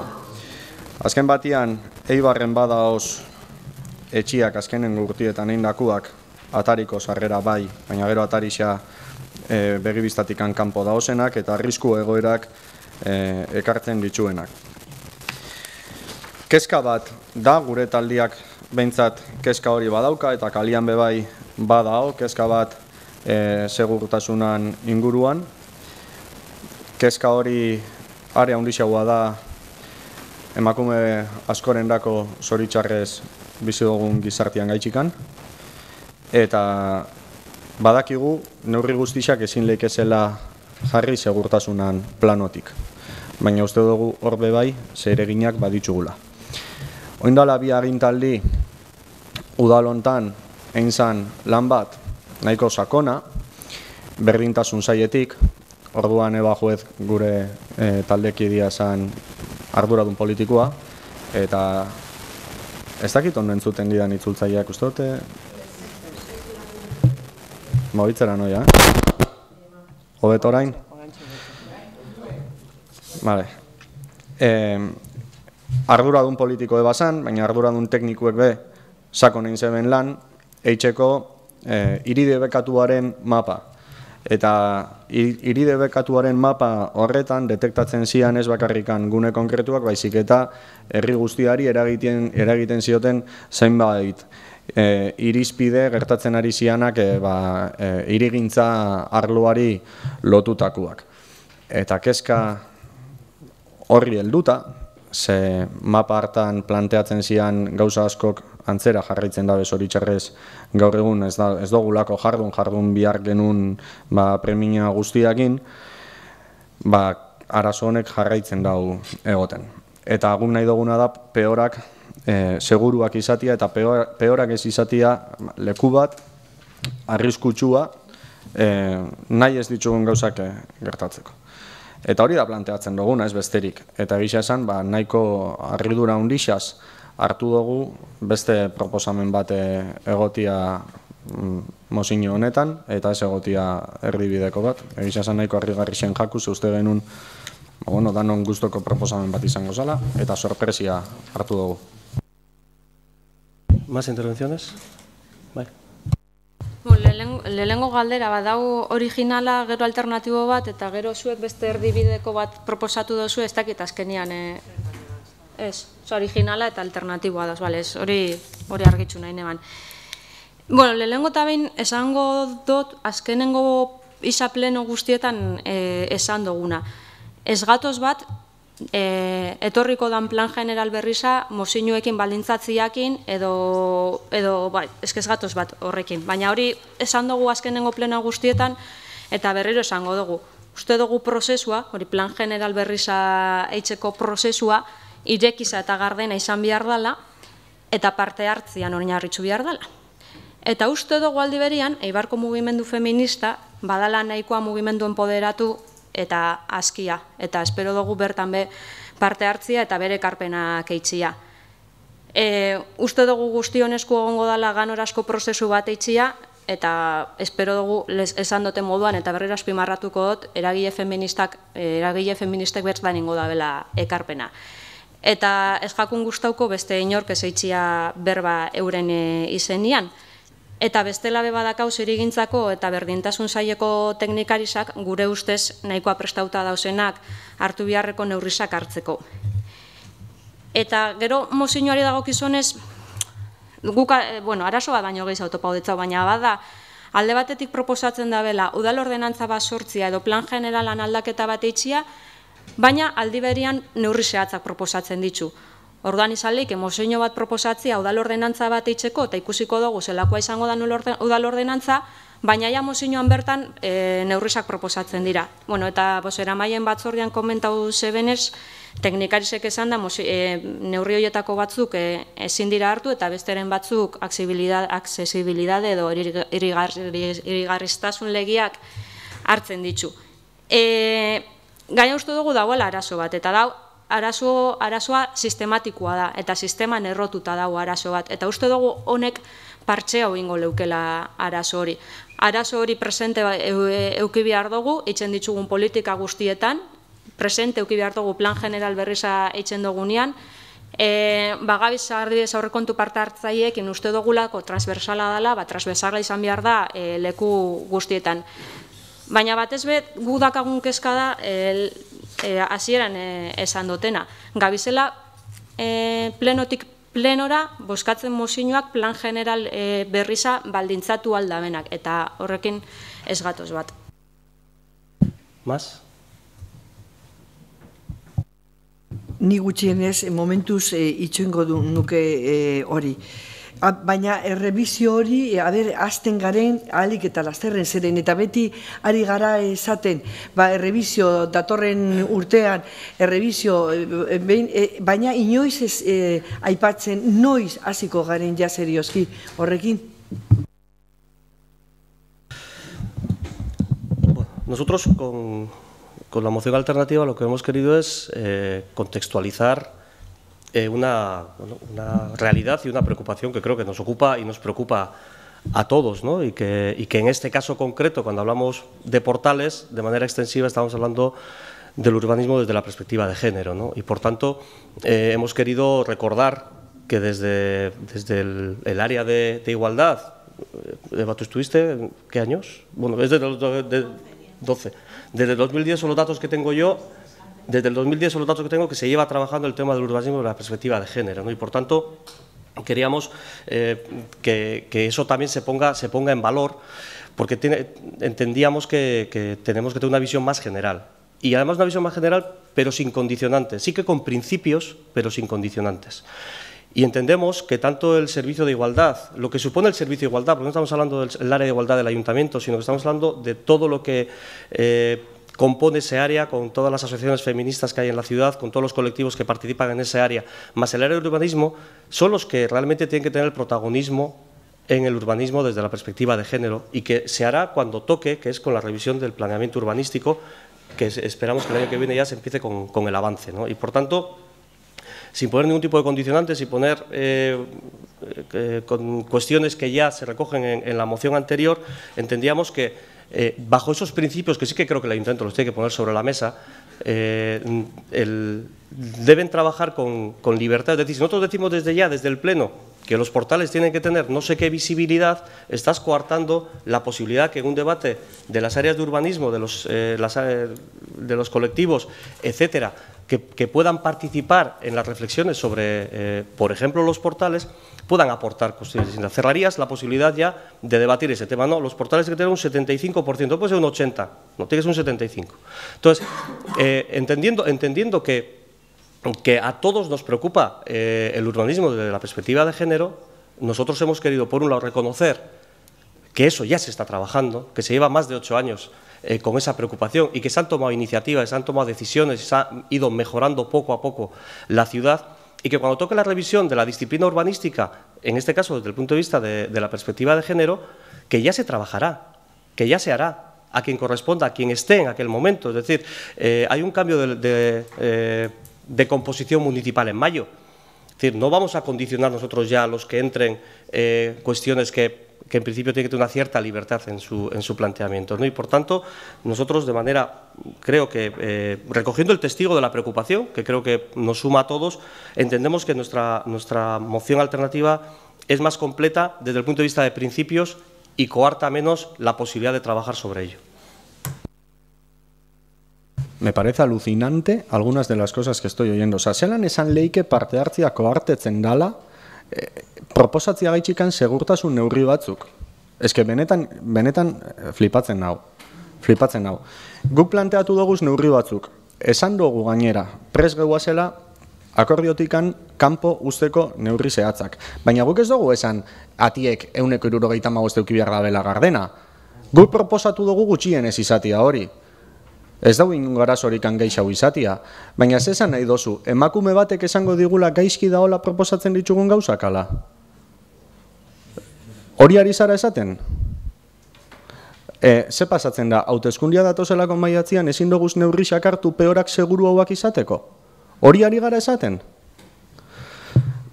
Plan generala aldatzia ez da biharrezkoa, eta guk geuk jatorrizko testuan esan dugu posibilidade bat dela ordenantza bat onartzia.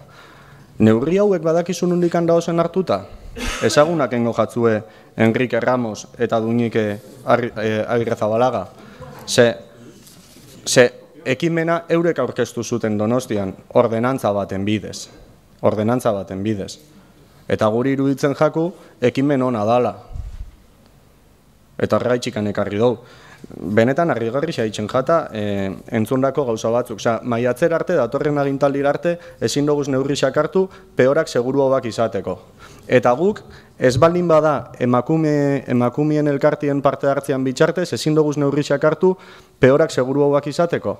Benetan, guk bebai zinezten dugu emakumeen alduntzian, eta guk bebai txalotu eta eskertu eitzen dugu eragile feministek eitzen daben lana, baina uste dugu ezin dugu gure lana eskualdatu.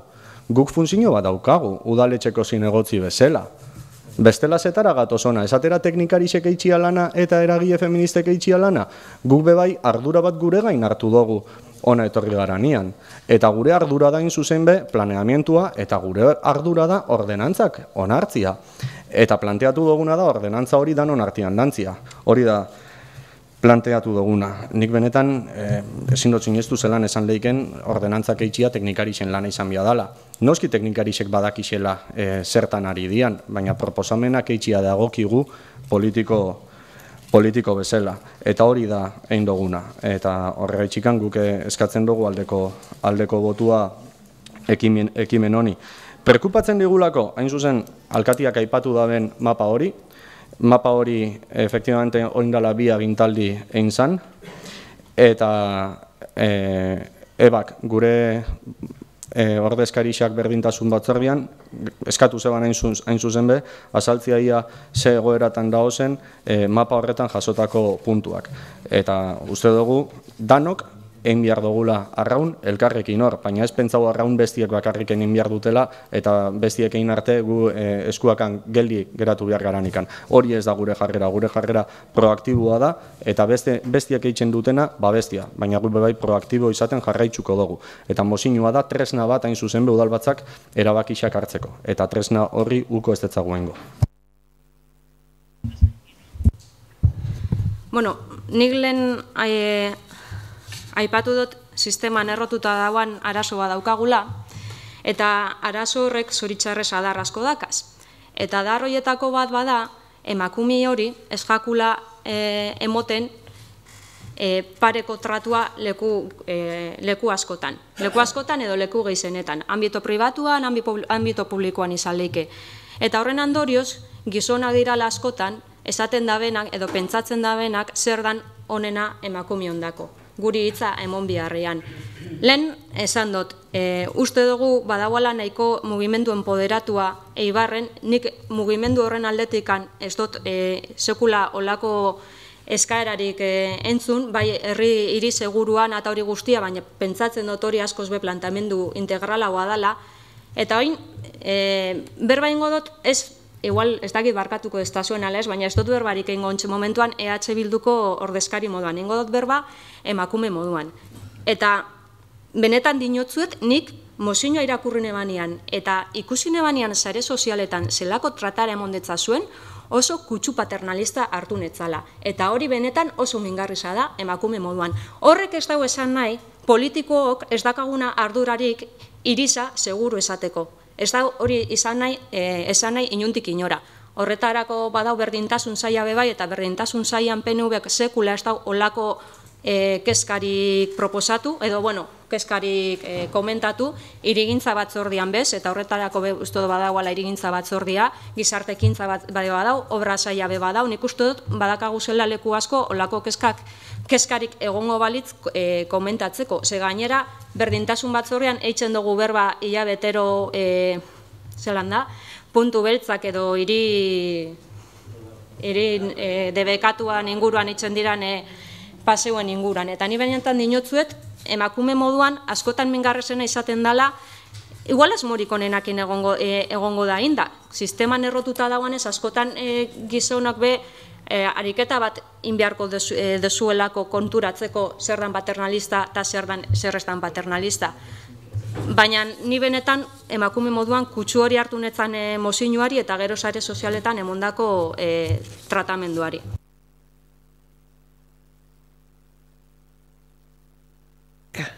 Bai, esateko ni berriz errepikatzen dudan bezala, errebizio PGO edo Plan General delako horren errebizio oso azkar hasi behar genuela zen eta denbora pasatzen da, eta premiazko eginkizuna izan zen nire guztez hori egitea.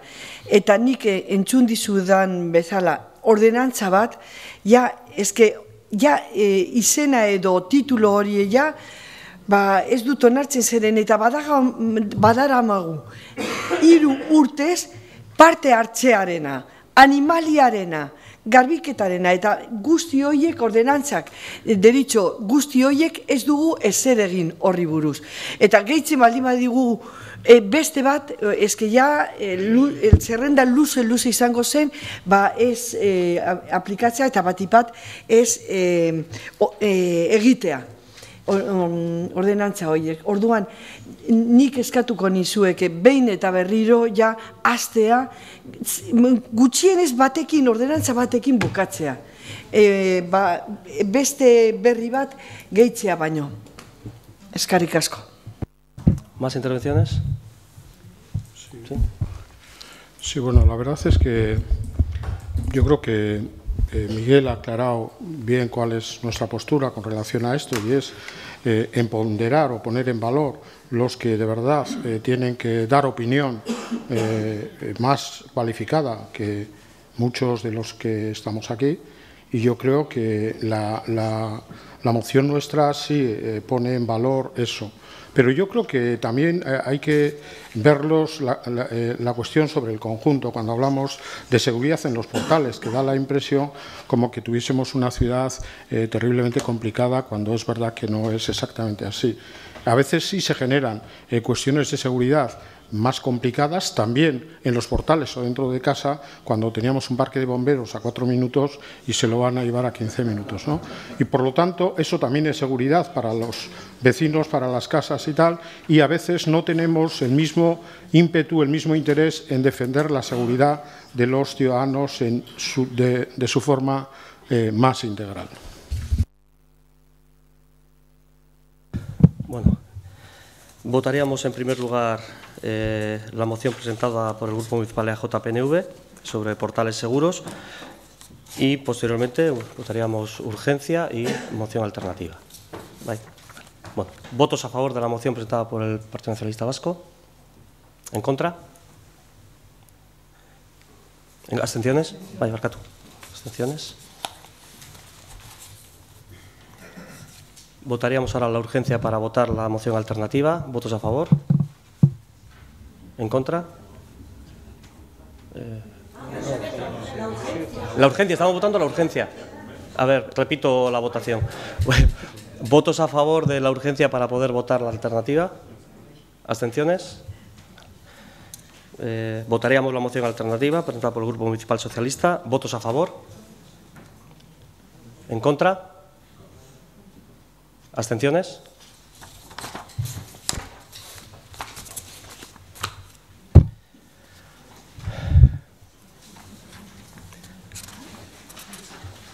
La siguiente se refiere también por el mismo grupo proponente sobre la intensificación del transporte público al Hospital de Eibar y también sobre una propuesta sobre aparcamiento en ese entorno. Y sobre la misma hay una moción alternativa presentada por el Grupo Municipal Socialista que lo que pide es bueno, pues que tratarlo con Osakidetza, que es quien hizo los estudios previos sobre la necesariedad o no de las infraestructuras creadas. Intervenciones.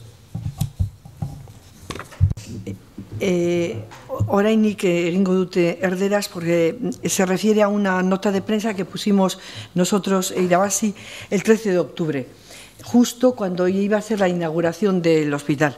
Y es que va muy de acuerdo con lo que vosotros habéis propuesto ahora. Y nosotros decíamos, como no era moción, muchos no habréis leído, que era Irabazi denuncia que el hospital de Eibar se inaugura sin alternativas de movilidad para las 75.000 personas a las que prestará atención. Y decíamos que será centro de referencia para los residentes en las comarcas, y hablábamos también de comarca, guipuzcoanas del Alto y Bajo Deba, así como de los municipios vizcaínos de la comarca Lea-Artibay, y se va a inaugurar sin llevar aparejadas alternativas de movilidad para todas esas personas, las 75.000 que se publicaron tantas veces. El Grupo Municipal Irabazi ha denunciado esta carencia en accesibilidad, remarcando que los centros sanitarios siempre deben ir acompañados de opciones de movilidad, a poder ser de movilidad colectiva pública, perdón. Me he equivocado porque es que luego venía lo de privado. No, perdón, es que justamente luego quería decir que no fuera privado. El centro hospitalario dará servicio no solo a las eibartarras o eibartarres, sino también a otras poblaciones vecinas, pero los usuarios y usuarias no disponen de facilidades para trasladarse hasta ese hospital. No se ha dispuesto una línea directa de autobús comarcal. La única posibilidad que les queda a las y los pacientes es trasladarse hasta aquí en esto, lo que queríamos evitar, el vehículo privado. Se han previsto los problemas de aparcamiento añadidos a los ya existentes que se van a generar al no disponer tampoco el centro de un parking propio. Nosotros emplazamos a la Corporación de Eibar y al resto de las instituciones competentes a estudiar las posibilidades de transporte colectivo que comunique el centro con los usuarios y usuarias de las comarcas a las que atiende, así como otras medidas para facilitar los traslados por carretera hasta el nuevo hospital. Se debe priorizar un servicio de transporte público comarcal. Pero si entre las alternativas de movilidad a futuro que presente el Ayuntamiento se proyecta la construcción de un parking, desde Irabasi proponemos que el que se construya sea subterráneo, con espacios verdes en superficie para esparcimientos de pacientes y familiares del hospital sobre las parcelas adyacentes a este. Porque hemos constatado que no hay un solo espacio libre para que pacientes o familias paseen en los alrededores del hospital. Por eso incluso habíamos pensado hasta que hubiera una cubierta transitable en aquellos tantísimos metros que tiene ese hospital, porque no hay un lugar de poder respirar, pero es simplemente por indicaros que realmente estamos totalmente de acuerdo con vuestra propuesta de que haya un servicio público, por lo menos asegurado, y que se vaya trabajando el tema del parking. ¿Más? No interviene. Ja, bai. Pentsatzen genuen mozioak aurkeztu duzuenok esango zendutela, baina, bueno, a ber, zelan ez gara gu ados egongo ospitalera doian autobus zerbitzua hobetziakin, hobetu beharra baldin badauka, noski. Eta zelan ez dugu babestuko ospitaletik alik eta gertuen geltoki bat eukitzia autobus zerbitzu horrek. Eta zelan ez dugu babestuko inguruko aparkaleku arazoa konpontzeko neurrizak hartzia, kontu logikoa dira. Baina uste dut datorrela pizkat berandu, edo oso berandu. Ze uste dugu arazoa dala Eibarren ospital bat eraiki dala akordio politiko baten ondorioz eta ez osasun diagnostiko baten ondorioz, eta hortikan datorrela arazoa. Eta arazoa dator hortikan, ze holan erabak izanez, bihar bada lakanko kalekua estanko kalekurik aproposena.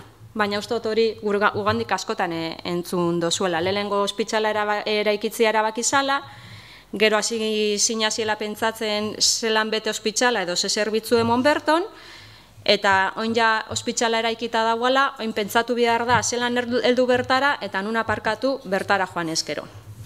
Uste dugu, PSOEk eta PNV gai honekin ez dozuela bape ardurakin jokatu, uste dugu osasun zerbitzuak ezin dirala alderdizen arteko kromo aldaketetan erabile eta guk eskatzen dutzuegu seriotasun pizkat honekin. Baina bestela proposamena logikoa da autobus zerbitzua eskatzia eta parkina egotia aparkau alizateko ospitalera joan ezkero, baina uste dugu datorrela dana pizkat berandu. Orduan bi proposamen dauz eta gu bizetan azten idungo gara.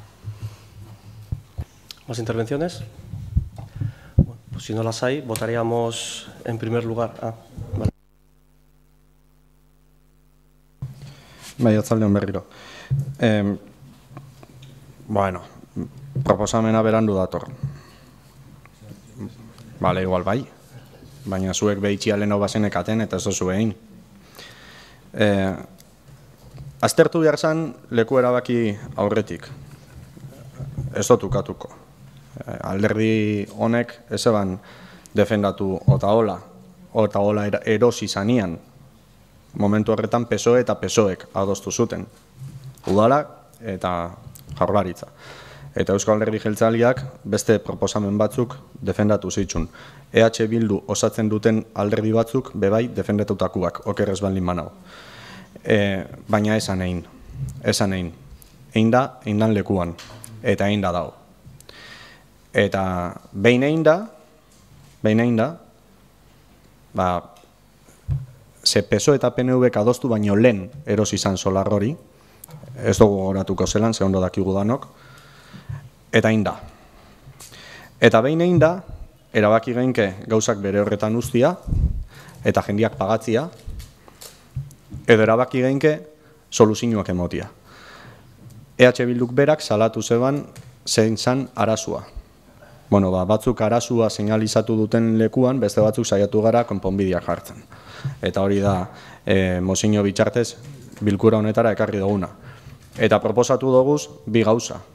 Alde batetikan autobus geralekua, gure harridurarako boseramaien batzordean esan leskue geraleku hori ja badaola, eta proposatu dugu aparkaleku bat. Egisa da irabazik bebai proposatu zeban prentzabar baten bitxartez, baina, bueno, ein bihar da. Ospitxal horretara jendia joango da.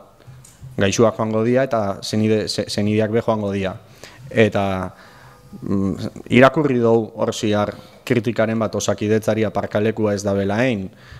Hombre, nik lehenengo aldiz entzune banean planoak eta ikusitzen ditu, baina Osakidetzako arduradun bati galdetu netzan. Hau egisa da eta bai noski, eta esanetan eta hori, eta esan zestan guken baten dugu osasun arreta. Gu ez gara dedikatzen aparkalekuak kudeatzera. Errespeto guztiakin hori beste batzun eskumena da.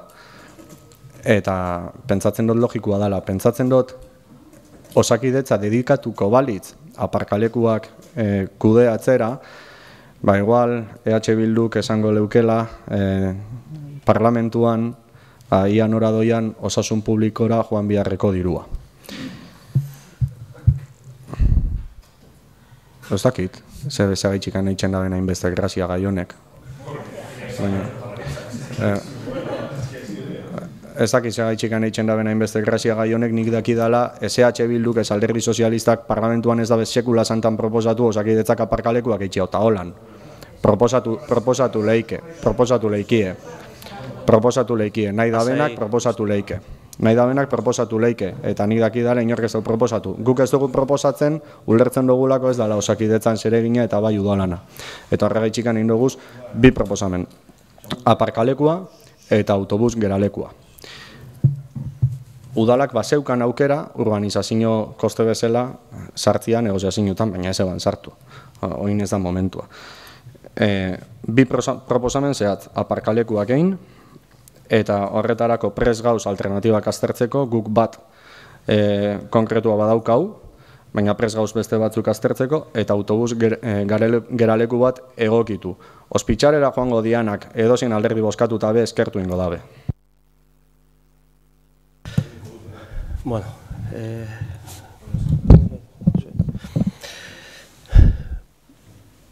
pues yo estoy encantadísimo que el hospital de Eibar esté en Eibar, fíjate.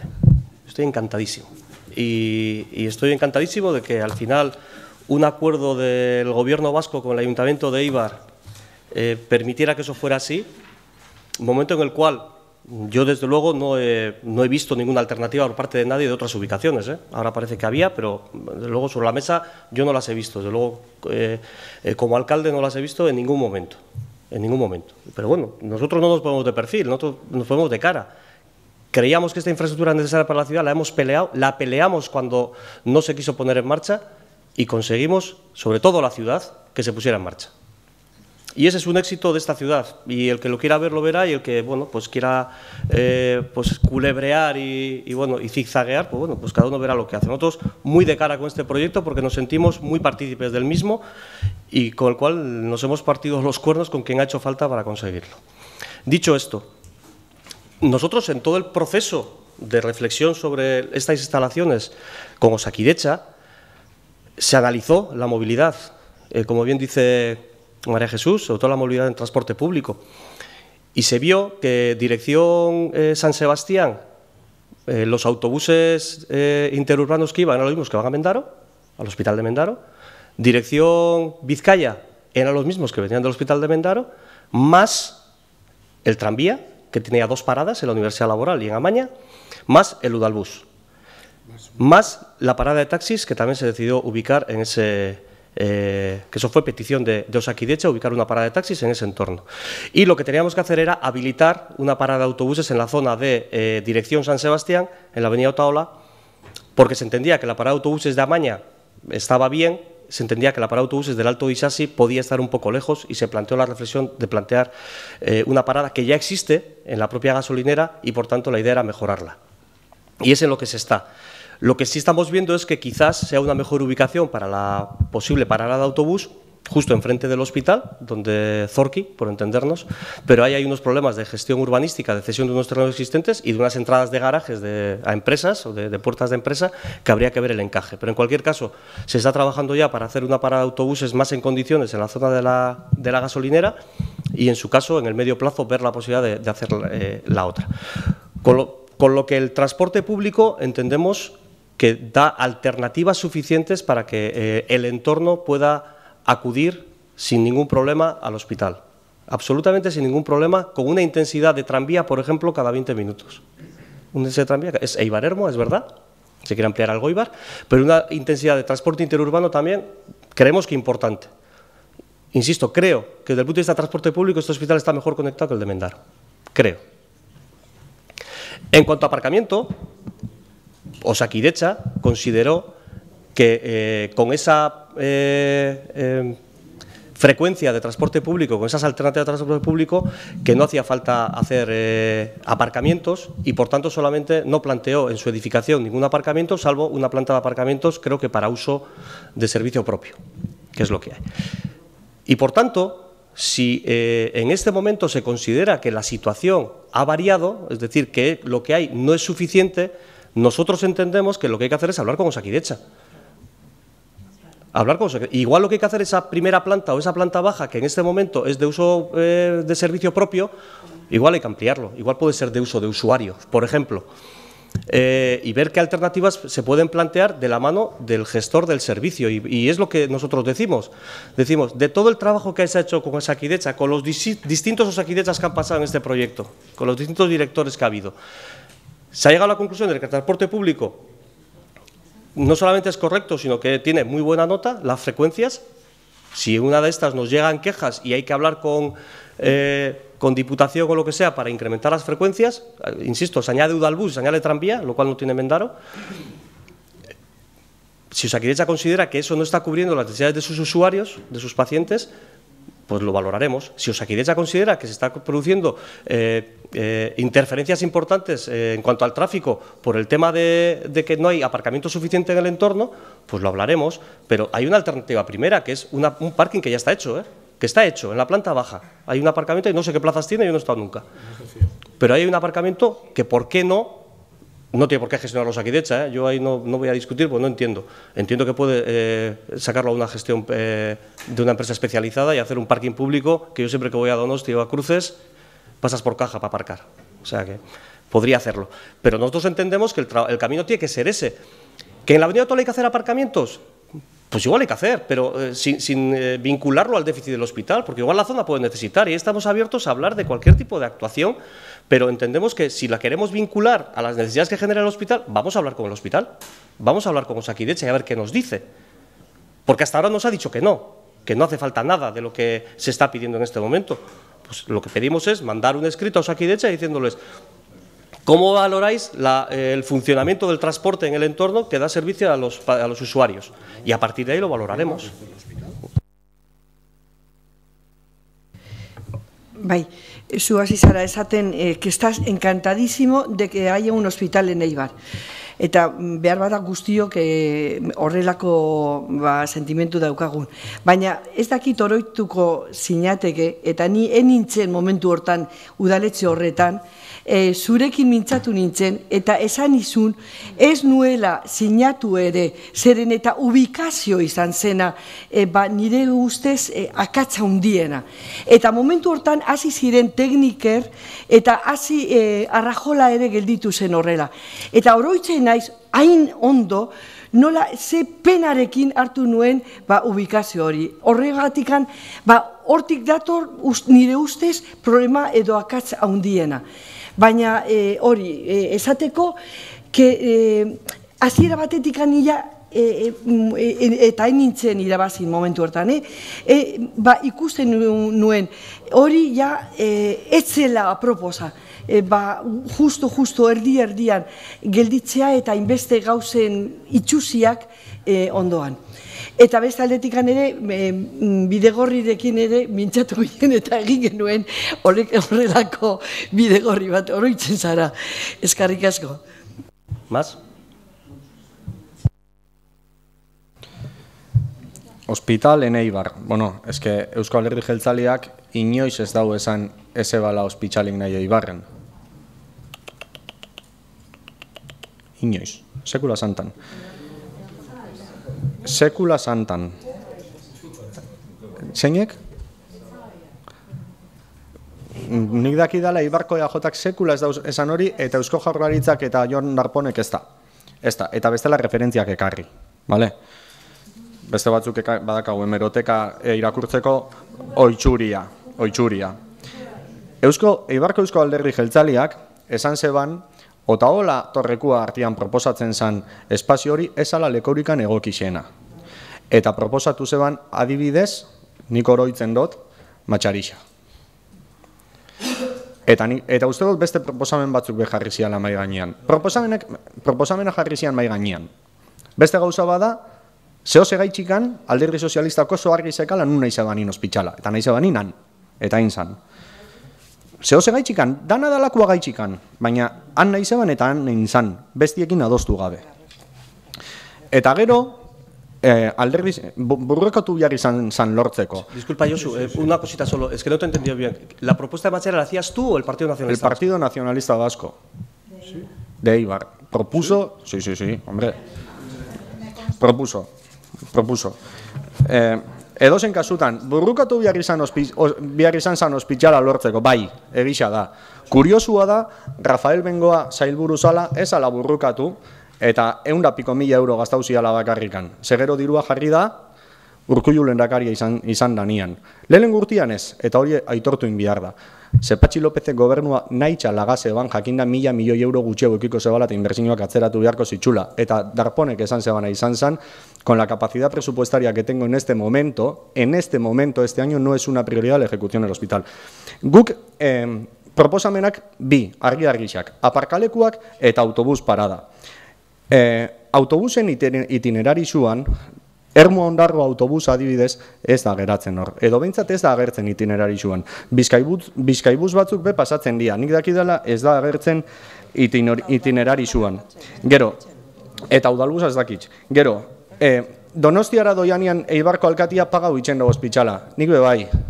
Donostiako ospitaleko parkina Donostiako udalana da. Izagirre alkatezala izan ampliazioa 2015an. Udalana da. Zelan eskatu behar ditzago Osakidetzari ia premina dakaun albuan eroskisa daola eta bete itxen baldin bada parkina. Eske ospitala egin barik be aparkaleku premina dao. Ospitala egin barik be bai. Ipuruan, Amainan, premina dao ondisa. Eta gero, autobus geralekua ez dao. Autobusak geratu eitzen dia. Ez da gauza iguala. Hau ez da autobus geraleku bat. Hau da gasolinera bateko eta enpresa batzutako irteera eta errepide erdixan geratu eitzen da autobusa. Ez da iguala. Hau ez da autobus parada bat. Hau da que para el autobús en el vial, en la mitad de la carretera. Que no es lo mismo.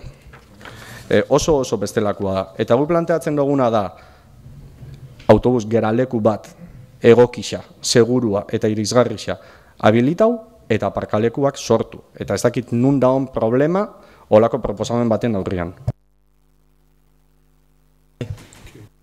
Bai. Uste dugu, Osakidetzak lehen komentatu bateron batek, kalitatezko alik eta zerbitzuriko onenak emon behar ditzuala, edo ez dakit hori zango da bere misio-bizioetako bat pentsatzen dugu, gertutasuna eta irisgarritasuna eta arrastasuna eta hori guztia bere kalitatezko zerbitzu horiek emoteko bere ezaugarrietako bat izan beharko litzakela. Orduan guk galdetzen ditzau gure buruari ia segaitzik ezeuan olako errestasunik adibidez aparkatzeko aurre proiektuan bertan. Eta gu galdetzen ditzau gure buruari segaitzik jarri behar ditzuan udalak baliabideak aparkaleku bat sortzeko hasieratik egon beharko litzakenian. Segaitzik hartu behar da hori bere gain udalak. Baina beste alde batetik, EH Bildun arduran inguruan indau komentau dozue zehose bai, eta gisa da, EH Bilduko oso argi esan zebala bere gara izan Eibarren ospitalik esala bihar eskua, baina EH Bildu beti jokatu dago arduraz, eta ospitala eraikitzia erabaki zanetikan, parlamentuan proposamenak inditzu EH Bilduk Eibarko ospitalan inguruan. Eta batzuk kontuan behartu dira, pentsau zeberde zeuazen gauzak. Osea, arduraz jokatu dau beti eta arduraz jokatuko dau. Eta proposamenak itzen jarraitzuko dau. Eta aurreko legislaturan, Gipuzkoako Foru Aldundiak be proposamena einzetzan Jaurlaritzako osasun sailari. Bueno, sí, voy a decir algunas cosas, poco, pero yo creo que, Mendicute, igual deberías explicarle al señor Darpón. ¿Perdón? A ver cuántos portavoces tiene el Partido Socialista. No, el alcalde habla cuando quiere, Pero entra en el debate. No, claro, cuando quiere. Dos portavoces. No, dos no. Tiene uno, que soy yo, y el alcalde habla cuando quiere. Es el portavoz. Sí, lo que no es normal es lo otro. Bueno, yo no venía a eso, Yo creo que deberías de explicarle al señor Darpón de que el PNV estaba a favor del hospital. Porque parece que no se había enterado. Porque a mi cara, a mí, me ha dicho el señor Darpón que si de ellos depende el hospital no venía a Eibar. A mí y al señor alcalde, en la comisión de seguimiento. De hecho es que se quedó adjudicado el hospital y se quitó la adjudicación. Se quitó la adjudicación. ¿Y cuándo se puso? Dice bien, Bildu, cuando hay acuerdo político para hacerlo. Porque el PNV no quería hacer el hospital. Y si es verdad lo que dices tú, no se lo explicaste bien al señor consejero porque paralizó la obra. Yo solamente una aclaración técnica. Es decir, la obra del hospital estaba adjudicada. Por lo tanto, había compromiso presupuestario. Sí. Pero tenía que haber compromiso presupuestario. ¿Cómo que? ¿La adjudicaron sin compromiso? No puede ser. ¿Sin compromiso plurianual? No puede ser. No puede ser. No puede ser. Tendría que tener compromiso presupuestario. Otra cosa es que luego decidieran que ese dinero para otras prioridades. Eso es otra cosa. Y rescindes. En fin, pediremos informe técnico ad hoc para saber si realmente para poder adjudicar una obra hace falta compromiso presupuestario o no. Porque yo creo que sí, a nosotros siempre nos la exigen, Claro. ¿Y? Con lo cual, el dinero estaba. Porque estaba otra cosa es que el gobierno vasco, cuando entró, decidió ese dinero utilizarlo para otras cosas. Pero estaba comprometido para la obra esta. Si no, es que no se puede adjudicar, Josu. Claro que sí. Sí, claro. No, si quiere, nahi badozu erantzutia erantzun got. Patxi López lehendakari zala, Jaurlaritzatik urten zan lehen hau, basekixalako aurrekontuak aurkeztu behar zitxula. Hauteskundiak deitu zitxun, hain zuzen be, Euskal Finanzien Kontseilua batu eta hortik egun gutxira. Segaitxik, ze kontseilu horretan Alderdi Sozialistaren aldeko botuekin, baitxa EAJ, baitxa Bildu eta baitxa PPren aldeko botuekin, onartu zan Eusko Jaurlaritzak zeukala 1.000 milioi euro gutxi hau. Eta horren aurrian bi aukera zeuazen, edo inbertsioak kendu, edo prestazioak kendu. Eta nik dakidala, Alderdi Sozialistak ezeban nahi ez da hori. El problema es, vale, tienes que quitarlo. ¿Cuál? Bai, EH Bilduk alde bozkatu, zeban Finanzien Kontseiluan alde hundizan bitxartez. Disculpa, yo puedo entender y quiero acabar el debate. Eta bestalde txikan. Ez da, nik aurpegira, Arkadio Benitez jaunari aurpegira, sailburuak esaten diona ez dakit, zeni bertan ez neuan. Eta akta, segurazki ez da egongo, ze hautxura hundixa ez da kasue aktak eitzeko. Baina publikoki eta gure aurrian desde luego, sekula ez dabe esan, Eibarren ospitala esanik aneingo. Esan zebena esan 2013an zeuan aurrekontuakin ezin zala urte hartan ein. Eta ez da gauza iguala. Eta Eusko Alderdi Jeltzaleak planteatu zeban konkretamente matxarixan eitxia. Osea que ez saiatu jendia konfunditzen, No digas conversaciones privadas. Mira. Bueno, a ver. Muy brevemente. Bueno, a mí me encanta ahora que todo el mundo se apunta al hospital. Oye, encantado de la vida. La gente tiene memoria y la gente sabe cuál ha sido la posición de cada partido en cada momento. Muy legítima, pero la que ha sido y ya está, si no pasa nada. Cada uno ha tenido la suya y ya está. Pero yo insisto, para adjudicar la obra del hospital había compromiso presupuestario. Otra cosa es que, vale, pues te dicen, no tienes tanto dinero, quita algo de algunos sitios, quito del hospital.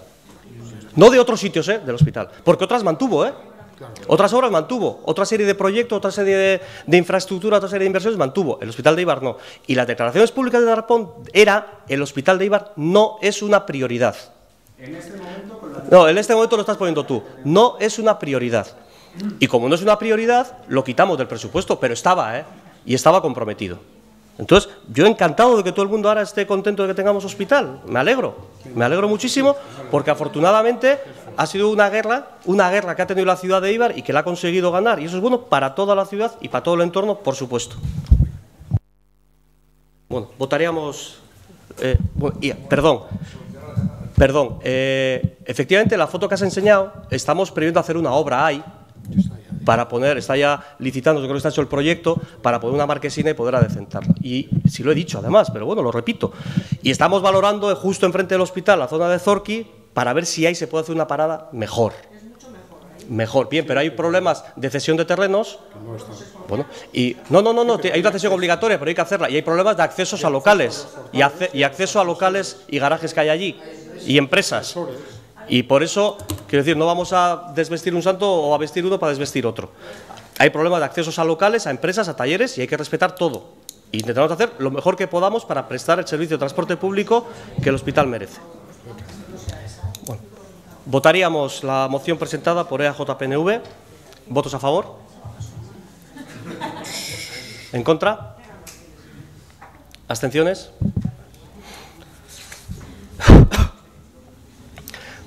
Votaríamos la urgencia de la moción alternativa presentada por el Grupo Socialista. ¿Votos a favor? ¿Abstenciones? Y votaríamos la moción presentada por el Grupo Socialista. ¿Votos a favor? ¿En contra? ¿Abstenciones? ¿En contra? ¿Abstención? Vale.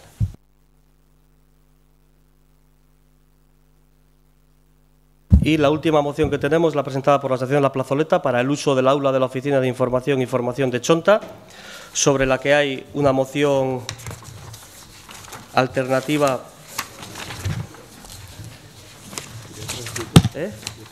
presentada por tres grupos de la oposición, por Irabasi, por EH Bildu y por EAJ-PNV. Alternativa no está, no hay, ¿no? No. Vale. Aquí pone, se presenta moción transaccional. ¿Está aceptada por...? No, pero no por el proponente. Claro, es una moción alternativa al proponente. Es que pone transaccional. Es transaccional en el momento en que está firmado por más de un grupo. En cualquier caso, el texto sí no lo han suscrito, porque creo que solo pueden suscribir los grupos municipales, pero en todo caso que hablen ellos. Nosotros, evidentemente, hemos consultado. No, el público no puede hablar hasta que acabe el pleno. Bueno, nosotros les hemos girado consulta y tengo entendido que, aunque ellos tienen una propuesta, pues les parece bueno que el pleno apruebe esta otra. Entonces retira la suya. No sé. Sí, entonces retira la suya. ¿Y entonces el proponente retira la suya? ¿El proponente retira la moción presentada? ¿El proponente retira? ¿Perdón? Sí, como proponente te puedo preguntar si retiras o no la moción presentada. ¿Retiras la moción presentada? Retiro. Gracias. Entonces se debatería solamente la moción presentada por los grupos Irabasi, Eibar EH Bildu y Eibar JPNV. Intervenciones.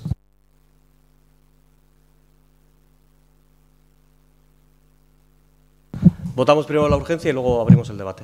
¿A favor de la urgencia? Intervenciones.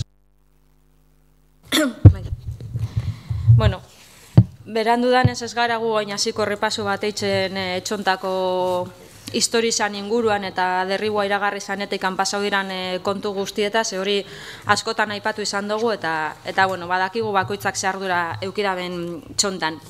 Baina, bueno, hori esan da, egiza da udal gobernuak aspaldi prometidu edo agindu zetzala Txontako bizilagunei elkartzeko leku bat urte asko pasau dirala eta ondokan elkartzeko lokalik edo lekurik ez dakela. Guri interesante iruditze jaku, bai Txontan eta bai leku guztietan bizilagunek edo herritarrek eukitzia elkartzeko lekua horrek laguntzen dabelako oiren arteko kohesioan, horrek laguntzen dabelako hartu beharreko erabakizak errazten, eta horrek laguntzen dabelako txontako kasuan adibidez, txonta kulturala moduko proiektuak sortzen, ze ez dugu astu bihar, txonta kulturala bizilagunek eurek proposatutako ekimen bate dala, naiz eta gero EH Bilduk akordio presupuestario batean lortu horrekin aurrera itxia. Orduan guri oso interesantea iruditzen jaku egotia kasu hontan txontan bizilagunak elkartzeko leku bat edo aukera bat emotia oin badauan lokal batean, eta espero dezagun egongo dan interbentzioakin etorkizunean eukitzia leku definitibo bat. Dana dala, guk ez dugu astu nahi eta gainera askotan komendatzen dugu, bulegoa berez sortu zala bi helburukin edo bi zereginetarako. Bulego hori bada informazio bulegoa, baina baitza formazio bulegoa be. Informazio bulegoa martxan dau, baina formazio bulegoa ez dau martxan, eta nahi dugu galdetu horren inguruan, honekin urratxik emondan, badauan aurre ikuspenik noiz egongo dan martxan formazioa txontarako, ze badakigu danok zein dan txontako diagnostiko soziala eta ze importantea dan formazioa bertan gero laneratzien laguntzeko, eta iruditzen jaku, oingo lokalak bizilagunen dako tresna bat izatiaz gain, ondingo lokaletikan bultzatu behar dela formazioa, eta hori uste dugu astu itxe jakula batzutan. Eta horren inguruan nahi dugu galdetu. ¿Más intervenciones?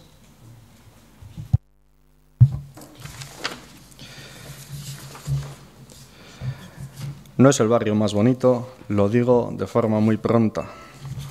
Es un barrio diferente, de una belleza que atonta. Siempre lo tengo en mi mente, ese es el barrio de Txonta.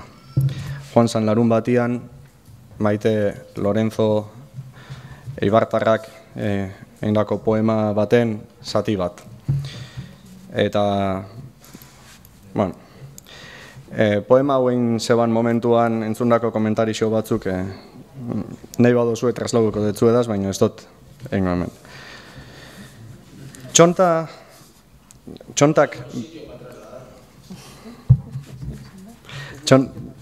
Txontak bihar dau bultzada integral bat, eta bultzada integral horren barruan abian jarri dan partida da teoria eta hasiera batian, naiz eta ez dugun hori bez erabaki, konsolidatuko dian etxien rehabilitazioa bultzatzea. Eta horretarako abiatu da bulego bat. Baina bulego horren helburuak gehixau bebai bazian, edo behintzat holan anuntzia hauzian, Alderdi Sozialistak berak egindako propagandan. Eta panfleto baten holan esan zan. Esan zan hor jartzen zala bulegoa eta aula bat. Guri iruditzen jaku, baliabide publikoen kudeaketan, helburuak argi eukitziaz gain, saiatu behar garala baliabide horiek kudeatzen alik eta efizientzia handienaz. Eta horrek esan nahi dau, zer erabili baldin baleike kaltetu gabe jatorrizko helburua, ez litzatekela arazorik egon beharko erabiltzeko. Eta guk ezin dugu benetan ulertu, zelan pegak jartzen dian, inkluso bulego hori itxita da honian, baldin eta informazio konfidenzial ondo zaintzen bada, erabiltzeko portaleako gelak erabiltzen dian bezala, edo beste hainbat eta hainbat lokal publiko erabiltzen dian bezala, edo errebal erabiliko dan bezala teorian, eta erabaki izanan arabera. Zeoin tentazioa dau beste zerbitzu batzuk sartzeko errebalen bebai.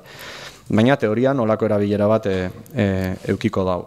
Eta guk ez dugu ikusten inungo arazorik, are gehiago kontuan eukitza, rehabilitaziorako prozesu honetan ziar, auzolagunen komunidadiek bilera asko inbiarko dituela, eta esjaku iruditzen ganorazko erantzuna, esatia peoretan elkartzia daukatela. Egisa da, komunidade asko peoretan beltzen diala, baina egisa da bebai normalian komunidade batek ez daukala Txontako komunidadiek orain eukiko duten lan karga. Eukiko dute lan karga handi bat, lan egin beharko dute aurrekontuekin, lan egin beharko dute planuekin, lan egin beharko dute proiektu askokin, eta beste gauza bat izango litzake zeukitzia, baina espazio bat eukitza, egokisa, olako bilerak egin alizateko, ez dugu ikusten benetan zelan ikusi leiken hainbeste pega horri.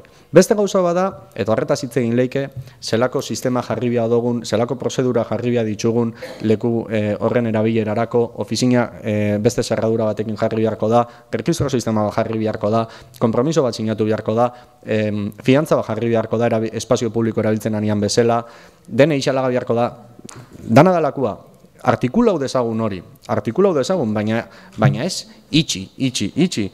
Azkenian, parte hartziaz, bai, berba eitzen dozue periodikoan eta irratian, baina gero atia izten detzazue jendiak eskatzen da benian.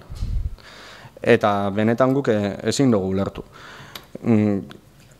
Txontako bizilagunen elkarteetako batek aurkeztu zeban proposamen bat, guri iruditzen zaigu sakoneko helburuakin bat eitzen dugula, naiz eta gure matizak igual jarriko genitxun, eta horregaitxikan planteatu dugu erdibideko proposamen bat, sakoneko eta funtzesko muineko helburu hori aurrera ateratzeko. Eta horregaitxikan planteatu dugu, bizilagunen komunidadiek eta txontako mailan kide hartzen daben eragileek aukera eukitzia, txontako bulegoko ikasgela erabili ahal izateko, eta bai esaten dugu, informazio buleguak eman biharreko zerbitzuak kaltetu gabe. Eta hori da planteatzen duguna, eta pena sartzen dutena da alderdi sozialistak ez dabela proposamena sinatu, baina espero dut babesmengo dabela. Más intervenciones? Ni bakarrikan komentatzeko Jonek egindako lan berezi hori 11 puntuarekin, eta batipat ez dudala ulertzen nola. Orain daukagun alokairu, orain daukagun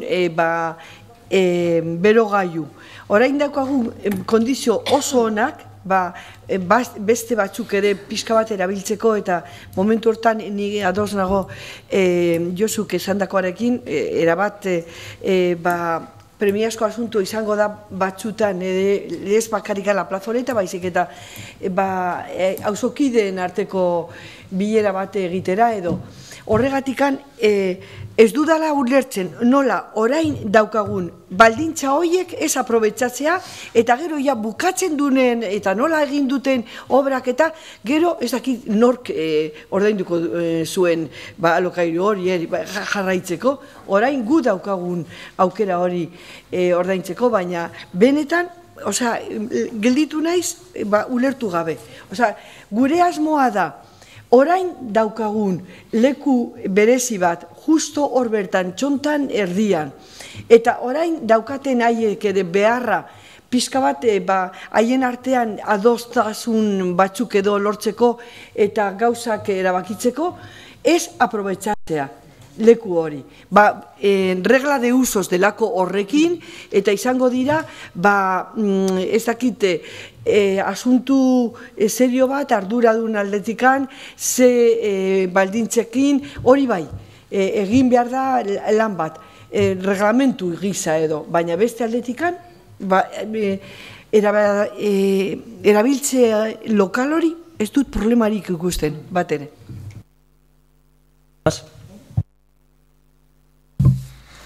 Bueno, vamos a ver. Bueno, en primer lugar, antes de empezar, sí que yo coincido, y yo creo que el partido coincide con lo que decía Igón en relación al local social. Yo creo que en ningún momento al barrio y a la asociación se le ha dicho que no se le vaya se le ha negado en ningún momento el local social. Lo único que se viene a decir es que, y esto ya lo digo yo desde mi punto de vista, que la oficina de Chonta, la oficina de información de Chonta, no es el sitio adecuado para que la asociación y el resto de asociaciones o vecinos de Chonta tengan un local social, por lo que explicaré, ¿no? A ver, para mí, y para empezar, pues bueno, si ya la moción que presentó el presidente de la Asociación de Vecinos La Plazoleta de Chonta, que bueno, pues ya está retirada, a mí me parecía, desde mi punto de vista, improcedente, pues la moción transaccional me parece todavía más improcedente, ¿eh? Y me parece que es improcedente pues porque lejos de centrar la situación, lo único que hace es enredar más el tema. No aclara nada y lo único que hace es enredar. Aunque quizá quizá eso es precisamente lo que se pretende, ¿no? Enredar y polemizar sobre la oficina, no sea que la oficina cumpla con el objetivo que tiene, que informe, que asesore y que lleve a cabo las cosas correctamente como está haciendo, ¿no? Yo no voy a entrar en ese juego, a mí me toca, desde luego, defender la integridad del proyecto, pero a mí sí que de la moción que se ha presentado sí que me gustaría pediros, concretamente de esta moción transaccional, que llamarais a las cosas por su nombre. En primer lugar, lo que la moción transaccional llama aula no es un aula, sabéis perfectamente que no lo es. Que lo haga la asociación, que lo haga el presidente de la asociación La Plazoleta en su moción porque le interesa y porque está defendiendo los intereses de una asociación, lo entiendo, pero que lo hagáis los partidos que estéis suscribiendo esto, me parece que es de juzgado de guardia, porque sabéis perfectamente que no es un aula y nunca se ha dicho que sea un aula. En su momento lo que se hizo, cuando se valoraron concretamente las necesidades que tenía la oficina de Chonta, lo que se valoró es que esa oficina tenía que tener unas dimensiones y tenía que tener una sala de reuniones. Una sala de reuniones para que la trabajadora del ayuntamiento pudiese explicar debidamente a la gente que iba, a los vecinos y vecinas de Chonta que iban a la oficina, todos los temas, y porque se entendía que con el puesto que tiene, ya que tiene 2 sillas justo delante de su mesa, no era suficiente. Y viendo cuáles eran esas necesidades que se expusieron debidamente en su momento, se arrendó el local con las dimensiones que tiene, etcétera, etcétera.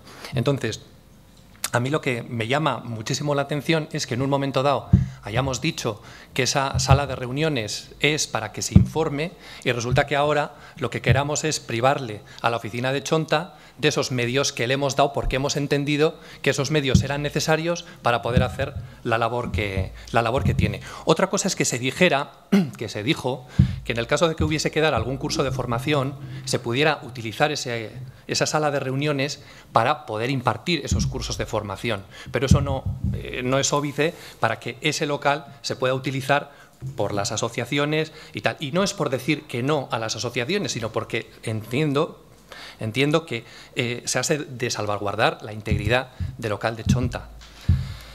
Eso por una parte. Luego, por otra, lo que a mí sí que me llama la atención, y si los partidos de la oposición lo que queríais hacer es avalar el planteamiento que hacía el presidente de la asociación La Plazoleta, lo que hay que hacer es decirlo claramente y posicionarse claramente a favor de la moción que se había presentado, pero no enredar y desde luego no meter en esta moción a terceros ajenos a este tema, como son las comunidades de propietarios, como son el resto de agentes que forman parte de la mesa de Chonta, porque a mí, a día de hoy, y también a la persona que está en la oficina de Chonta, estos agentes en ningún momento han manifestado ningún interés por estar en la oficina de Chonta. Y están realizando reuniones, y están presentando los proyectos, y están haciendo lo que tienen que hacer, y están centrados en lo que tienen que hacer. Entonces, a mí me parece mal, por no decir otra cosa, que para apoyar de una manera encubierta la petición del presidente de la asociación La Plazoleta, en lugar de ir de frente y decirlo claramente que no pasa nada, utilizar en el peor sentido de la palabra a las comunidades de propietarios y a los demás agentes de la mesa de Chonta para poder de alguna manera aprobar esa petición. Porque, como digo, no tenemos que olvidar, y eso es así, y está consultado expresamente con la persona que trabaja en la oficina de Chonta, que no ha habido absolutamente ninguna petición en ese sentido por nadie que no haya sido el presidente de la asociación de La Plazoleta. Y yo ahora lo que voy a hacer es justificar por qué entiendo que se ha de votar en contra de esta moción transaccional. Cosa que, por otra parte, pues entiendo que podía haberse esforzado un poco la moción transaccional y por lo menos justificar por qué. Bueno, pues voy a tardar uno más, no voy a tardar mucho. Entiendo que tenemos que votar en contra porque la oficina, para llevar a cabo debidamente su labor, debe tener los medios necesarios y adecuados, sin limitaciones ni cortapisas. Lo que no puede depender la oficina de Chonta es que esa sala de reuniones esté ocupada por un tercero para poder prestar el servicio, porque que sepáis, que no lo sabréis, pero que lo sepáis, que también se realizan reuniones fuera del horario, porque la trabajadora de la oficina las realiza. Como decía antes, hay que salvaguardar la integridad de la oficina. En la oficina hay medios materiales, y no me estoy refiriendo solo al ordenador. Terminando, por favor. Sí. Pero sobre todo lo que va a haber es información personal y económica sensible de los vecinos y vecinas de Chonta, y solamente el riesgo de que alguien pueda acceder, no sustraer, sino solamente acceder y consultar esa documentación, hay que evitarlo de alguna manera. Además, porque entiendo que no está justificada la pretensión y en este caso, por una parte de las comunidades de propietarios y demás agentes, porque no la han planteado, y por parte del presidente de la asociación, porque a todos los que estamos aquí, o a casi todos y a todas, nos ha exhibido el local en el que está la plazoleta, el lecucho, e incluso se ofreció al ayuntamiento para que se le comprara como un posible local social. John, tienes que ir terminando, ¿eh? Si luego hay otra oportunidad, seguirás. Y bueno, y simplemente pues por todos esos motivos entiendo que, y además porque en Portalea concretamente existen medios para poder llevar a cabo reuniones en un sitio más adecuado, con un conserje, con alguien que controla la entrada, la salida, etcétera, etcétera. Por eso pienso que esta pretensión resulta improcedente y que por lo tanto votaremos en contra. ¿Más intervenciones? Bye.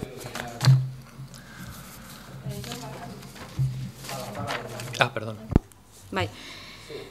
Bueno, entzun dugu de juzgado de guardia. Argi esango dugu de juzgado de guardia da txondakin zuek indaben ibilbidea. Eta ez beste zer. Hori da de juzgado de guardia. Ibilbide osua da de juzgado de guardia. Eta ez dugu inundik inora onartuko esatia, mozino alternatibo bat edo beste mozino bat aurkeztu dugulako gabizela bizilagunak edo beste komunitate batzuk erabiltzen. Ze baten batek hori pentsatzen badau, etortzia daka eta esatia daka amen. De juzgado de guardia beba da, 2004tikan egotia, oindala 14 urtetikan, txontako bizilagunei lokal bat prometitzen, lokal sozial bat edo berdi jata zen lokal mota, eta 14 urteta gero ondiokan nolan jarraitzia. Eta de juzgado de guardia bada, esatia baldintzatu nahi dugula funtzionamendua eta hori guztia gugaranean lehenguak konpondu nahi duguna, bueno, gura gu bigarna, ze lehenguak izango dira bizilagunak, nahi duguna konpondu euren bizi baldintzak. Mozinoak berak esaten dau, lokala erabili halko dabela sekula oztopatu barik lokalan beran funtzionamendua. Eta gero, aipatu dozu ebe, proiektua integrala izan behar dela. Integrala izan behar dalako proiektua gu galdetzen dugu formazioan gaitxik. Eta formazioan galderak sekula erantzunik. Integrala izan behar bada, jaurlaritzakin sinatuta dauan konbenizuak dino bulego horrek informazio eta formazio bulego izan behar dabela. Hortaz galdetzen dugunean ez dago erantzunik. Bizko horrein genduan informaziorako pertsona bat topatu, oso ondo, baina aldi berian inal genduan formazio plan bat eta ez dugu egin. De juzgado de guardia berriro esango dut, da txontakin, zoekein daben ibilbide osua. Mas? Nik daki dala, gela hau prestatu zala udal bilkurak eitzeko beste gauza askotarako erabiltzen da. Gela honetan eitzen dira eskontzak, eitzen dira prentzaurrekuak, inkluso enpresa pribatuenak, eta nik daki dala, inork ez dau esaten que hacer ese tipo de actos aquí es faltar a la integridad del pleno. Dinotze olako hitzak erabilidia bulego hori defendatzeko erabilera monokolor batekin. Erabili, alderdi sozialistak erabili dau bere argumentarioan txontako bulegoan lanian dagoen persona. Behin eta berriro erabili. Utilizar a los vecinos. Bizilagunak erabiltzia da, txonta bikueri egin dozuena. Hori da bizilagunak erabiltzia. Egon 15 urte esaten, hortikan urten bia diala, eta hain, eureri aurpegira esan euren etxia mantentzia defendatzen dozuela, baina gero, udaletxe barruan irigintza batzordian horretaz hitz egin nahi dugunean esan, ez, ba igual, planeamentua rebisatzen dugunean, erabakiko dugu botatzia. Guk ez dugu esan ezetz. Hori, egin dozue aurten, 2018an. 2018an egin dozue hori. Ez dakit, ja, bakarrikan falta izan zaigu entzutia, hori, el mayor perjudicado de que txonta este como este somos nosotros, errebalen alkatiak esan zeban bezala. Hori bakarrikan falta izan zaigu entzutia. EH Bilduko bozeramaiak esan aben bezala, mozinuan bertan jarri dugu informazio bulegoak eman beharreko zerbitzua kaltetu gabe. Eta holan jaso dugu testua. Eta Iraola jaunak esan digu, ia segaitxikan ez dugun bozkatu zuzenian La Plazoleta elkarteak egindako testuan alde. Esan zitzaigun, testu horrek formalki ezin genula bozkatu testu hori. Eta igual, inkluso ezin zala gai ordenian jarri plenorako. Hori esan zitzaigun. Eta orduan horren aurrian, esan genuen, eingo dugu proposamen bat, muinera joango dana, eta formalki betetzen da bena mozio baten testua zelan dan. Eta hori da ekarri duguna ona. Horrega itxikan. Ez dakagu arazorik esateko La Plazoletak proposatu daben testuan muinakin bat gatozela. Ez que evidentemente horrega itxikan aurkeztu dugu hau, ze bestela igual ez genuen onartuko ezebez osako bilkura honetan. Horrega itxikan ekarri dugu. Ausardia guztiakin, holan eskatu jaku, ausardiaz esateko, ausardiaz esaten dugu bat gatozela. Eta hain zuzen be horrega itxikan proposatu dugula erdibideko hau. Eta benetan ezin dut ulertu Alderdi Sozialistak honekin bat ez eitxia. Ezin da ulertu inundik inora. Jarritxa buleguak kaltetu gabe.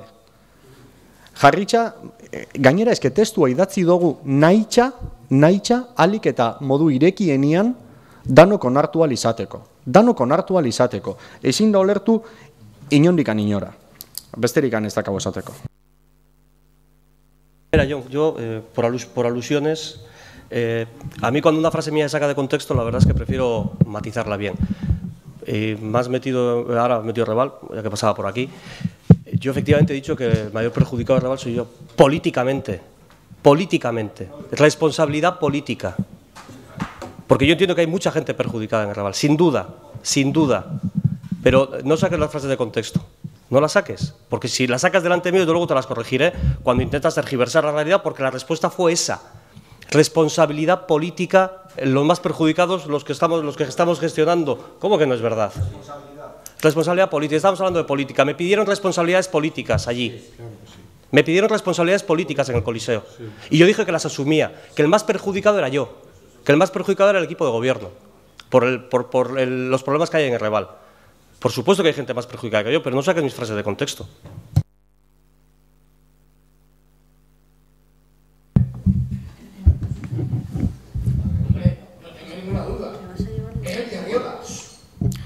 Bueno, yo simplemente por cerrar, a ver, yo cuando he dicho que es de juzgado de guardia, lo digo porque, y encima además, si yo, como me está diciendo, estaba a favor del contenido de la moción de la plazoleta, aquí concretamente se extiende a las comunidades de vecinos, a los agentes que participan en la mesa de Chonta, etcétera. Si realmente se está de acuerdo con una moción y si el problema realmente es ese, pues lo único que se recoge concretamente en esos términos y tal. Lo que no se hace es meter concretamente a agentes que nunca han estado en este debate, que nunca han pedido nada, que nunca se han metido en esta cuestión y la única intención que existe precisamente metiendo a todos estos, entre ellos que pueden estar de Vejesa o Amenábar, que también forman parte de la mesa de Chonta, pues es únicamente, pues bueno, de alguna forma dar cobertura a esa petición. Yo por eso he dicho que es de juzgado de guardia, es decir, que si se quiere apoyar una cosa u otra, pues se apoya, pero no hace falta meter a quien no ha pedido nada, a quien no ha dicho nada y a quien es ajeno a toda esta discusión. Yo simplemente lo digo por eso. Cuando hablo de proteger la integridad de la sala, lo digo porque, a diferencia de lo que pasa en Portalea, que tiene medios específicamente preparados para atender ese tipo de reuniones, la oficina de Chonta no lo está. La oficina de Chonta no hay nadie. En Portalea hay un conserje, en Portalea hay alguien que controla, que abre la puerta, que cierra, no hay un ordenador, no hay información personal de la gente, es lo mismo que pasa aquí. Aquí se pueden celebrar muchas cosas, pero aquí no van a estar los datos personales ni los datos económicos de los vecinos de Chonta. Y por lo tanto, simplemente el hecho de que se ponga en riesgo la posibilidad de que alguien pueda acceder ahí, simplemente a mirar los papeles, no a hacer nada, sino simplemente a mirar los papeles, es algo que a nosotros, yo creo que a mí me toca proteger y me toca defender el proyecto. Y por eso no es aunque se pretenda hacer ver, no es un no por el no, es un no porque, por una parte, entiendo que no existe una necesidad para plantear esa pretensión, como lo he dicho, y por otra parte porque existen medios a su disposición, como por cierto hacen el resto de entidades y el resto de asociaciones de este municipio, que se van a esas salas que están en Portalea y las utilizan debidamente. Y entonces, pues bueno, y además, porque esa sala de reuniones es lo que se entendió que en la oficina de Chonta se necesitaba para prestar correctamente el servicio. Y lo que no se puede hacer es ahora, no, como nos interesa, no, como vamos a decir que sí, ahora le vamos a limitar y le vamos a quitar medios, ¿no? Bueno, pues es simplemente por eso. Vale, bueno, votaríamos la moción transaccional presentada por Irabazi Ganemos, Eibarko EH Bildu eta Eibarko EJ PNV. ¿Votos a favor de la moción? ¿En contra? Al haber un empate, se vuelve a repetir la votación. ¿Votos a favor de la moción? ¿En contra? Decae por el voto de calidad. Luego, si preguntas. Bai, errebalen atezain bat kontratatzeko asmoa daukazu, Ai, jo, no he entendido. Barkatu zuko. Errebalen atezaina kontratatzeko asmoa daukazue. ¿Tenéis intención de contratar una persona para labores de consejería en Errebal? Va a depender, porque la previsión que hay es, en cuanto se ponga en marcha de nuevo la obra, es volver a generar un proceso participativo para concretar ya los contenidos concretos y los procedimientos, y seguramente lo que de ahí devenga, probablemente hará falta alguna persona responsable en el ámbito de Errebal. Pero es una suposición de momento, porque en el 2019 no va a hacer falta. En todo caso será en el 2020, que es cuando terminará la obra. Ja, baina, orduan, zuen arabera, langileren bat egon beharko da, espazio horiek erabiltzen diran bakoitzean, ondo dau jakitzea. Horreta sekula ez dain. Eta bestalde betetik Txontako bulegoko langileari ordu estrak pagatzen zaizkio? Txontako bulegoko langileari ordu estrak pagatzen zaizkio? Ez que horretaz be zaigu informatu gaurko plenorarte. Las horas extras se pagan cuando tiene autorización de jefatura y es para un hecho concreto. Se pagan o se disfrutan o como cualquier otro trabajador municipal.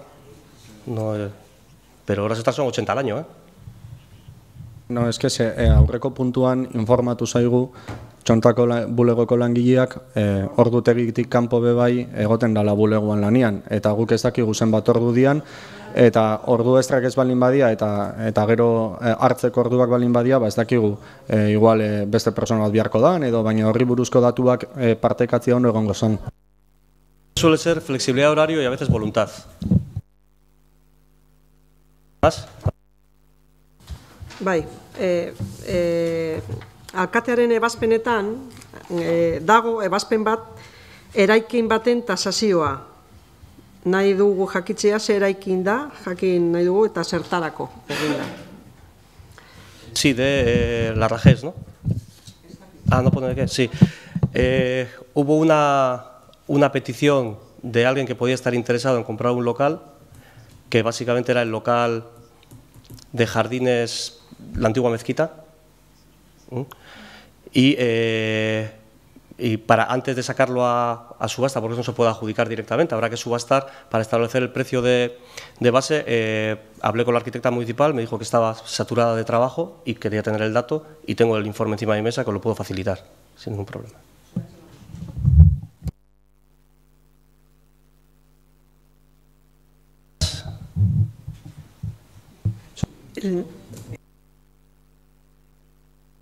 Bueno, Miguel, azken aldi honetan, sare sozialetan oso aktibo ikusi zaitugu. Gerturatu zaren ekitaldi guztietako argazkiak ikusi ditugu eta propaganda pixkat ere egin duzu. Oso ondo dago, baina ekitaldi baten argazkia falta zaigu. Urriaren 12an, Guardia Zibilaren etxean egon zinen, espazialitatearen eguna ospatzen. Ekitaldia gerturatu zinen, baina ez dugu argazkirik ikusi. Eta ez dakigu, horretara joan izan eskutatu nahi duzun, edo lotxatu egitezaren. Horrez gain, goratu nahi duzugu, udalbatza honek, aho batez onartu zuela mozio bat, PSren bozkekin, besteak beste Guardia Zibilak Eibarren duen kokapena berdimentsionatu eta kokalekuz aldatzea proposatzen genuen. Gainera, mozio horretan, eskaria gobernu delegaritzari zuzentzen zitzaion. Garai hartan de Andres zegoen, eta zuen kasurik egin. PPkoa zen, eta bueno, guk hori espero genuen. Baina gaur egun, gobernu delegatua, Jesus Loza da, PSko zuen kidea. Bere iritzia gai honetan oso argia ere. Manteneremos el despliegue de la Guardia Civil. Urriaren 12an, berak esandakoa. Tened la seguridad de que junto al que se vayan, de algunos, los que hemos resistido el embate del terror, decimos alto y claro que se queden. Jesús Loza, el 12 de octubre, dirigiéndose a la Guardia Civil. Guk jakin nahi duguna da, zein den Eibarko udal gobernuaren iritzia deklarazio hauekiko. Gure iritzia argia da. Guardia Zibilak Eibarren leku privilegiatu bat okupatzen du.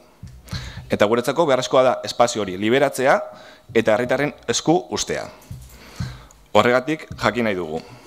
Hitz egin duzu Jesus Lozarekin Guardia Zibilak Eibarren duen espazioa berreskuratzeko? Zerbait adostu duzue? En 3 ocasiones, espero que bastantes más. Porque si hablo más será buena señal.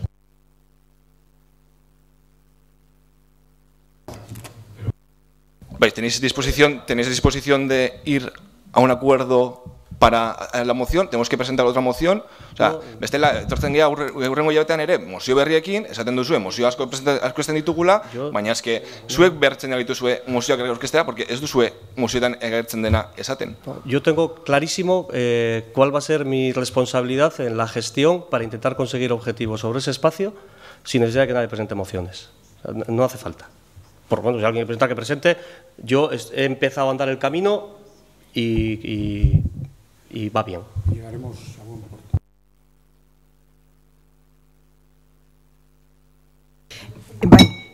Barka, nire galdera da, eta batipat Arkadiori zuzendutako galdera da. A ber, ja publikaturik dago, dirudienez geltokitikan, estazio esaten duguna, eta gero azitaingo geltoki dira izango dela paseo maravillosísimo hori bakoitzak izango da gutxi gora bera 10 milioikoa, esaten du bakoitzak guri dagokina izango da 9 jartzen da, 9, baina 9 ez da geldituko, beti beti dago un sobrecargo. Baina asuntua da, gero badago el tema hori diputazioak ordaindutako bidegorri hori de Azitain, Mazaga edo. Hoiek dira biok oso haundiak, oso niretzat haundikeriak ere. Zen eta beste aldetikan, gu ejemplo bat jartzekotan izango da, gure igogailua aginduta izan zen duela 6, 8 eta iaia 10 urtez.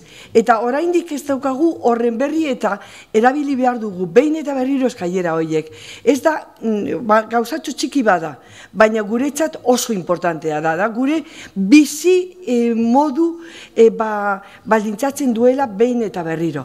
Gero, horrekin batera, ikusten baldin baditugu egunkarietan, 2 igogailu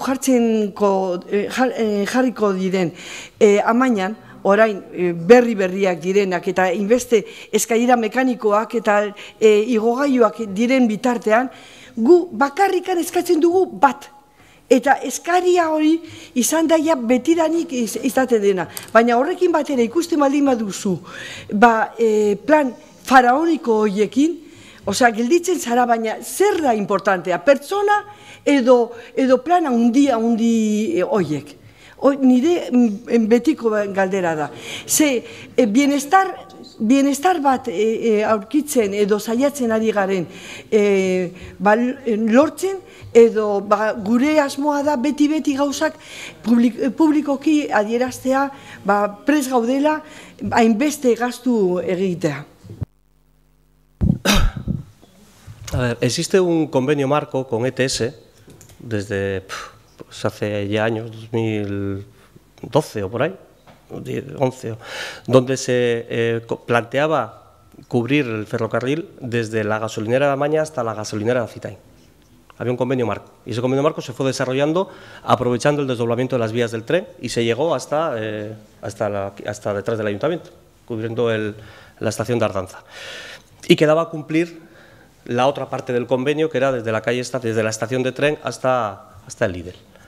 Este año hemos retomado las conversaciones con ETS para el cumplimiento de ese convenio y tenemos ya cerrados unos acuerdos pendientes, lógicamente, de aprobaciones, cada institución la suya, del compromiso presupuestario y el convenio específico para la firma. Yo, antes de tomar cualquier decisión, hablé tanto con el secretario municipal como con el interventor municipal para ver cómo articulábamos la financiación de esa infraestructura del 50% que nos corresponde a nosotros según convenio. Y han sido unas negociaciones que las hemos llevado de manera discreta, pero al tener que meter ya una partida en el presupuesto 2019, partida muy pequeñita, pero instrucciones de ETS nos ha dicho que sea así, y por tanto así lo hemos hecho, lógicamente hemos tenido que explicar en qué fase estamos. Esperemos que el Gobierno vasco apruebe sus presupuestos, porque también necesita su aprobación para poder tener ese compromiso. Esperemos que nosotros también cumplamos nuestros compromisos y la idea es que para la vuelta de verano del 2019 o final del 2019 se inicie esa obra que creemos que es necesaria, que es muy importante el coste, sin duda, pero creemos que igual que en la otra parte de la ciudad se ha hecho ese esfuerzo, en esa parte no solamente toca porque va a venir muy bien a ese entorno, sino que además hay un convenio firmado, un marco legal que las dos instituciones tenemos que cumplir. Eso no limita, no afecta a las inversiones que luego anualmente podamos plantear en los presupuestos. O sea, va a tener vida propia, por entendernos desde el punto de vista presupuestario. Y, por tanto, estamos pendientes de que podamos las dos partes cumplir nuestras obligaciones procedimentales para firmar el convenio. Ellos tendrán, la obra la hacen ellos, aprobar el proyecto, licitarlo, sacar la adjudicación y empezar la obra. El 50%. El 50%. Pero bueno, este es el convenio y así lo tenemos que hacer. Finalizaríamos el pleno y si el público quiere hablar.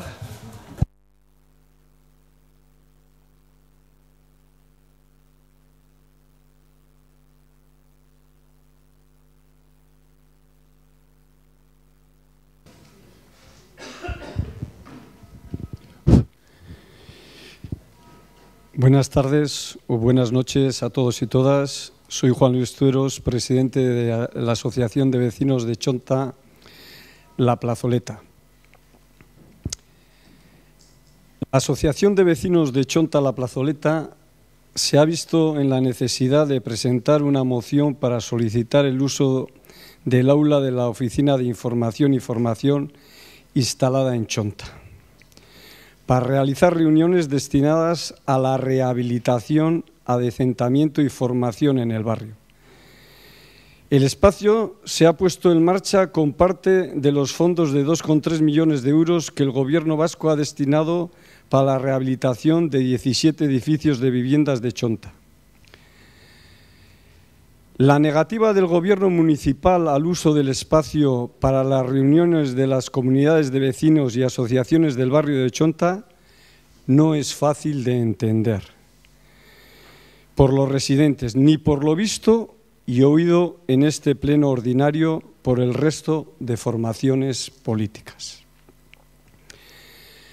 La Asociación La Plazoleta, con la solicitud presentada, pretende rentabilizar la inversión de 200.000 euros para la puesta en marcha de la Oficina de Información y Formación de Chonta, realizada por el Gobierno vasco, con el aprovechamiento de un aula que en este momento está infrautilizada. No tiene mucho sentido que las reuniones de vecinos para tratar el tema de las rehabilitaciones se sigan celebrando en los portales, en algunos casos con obras iniciadas, cuando tenemos un espacio que se puede utilizar para este fin. Las justificaciones del área de urbanismo para negar la petición del uso del aula de la Oficina de Información y Formación pueden ser ajustadas a derecho, pero nos preguntamos por qué no han puesto el mismo empeño para justificar su utilización.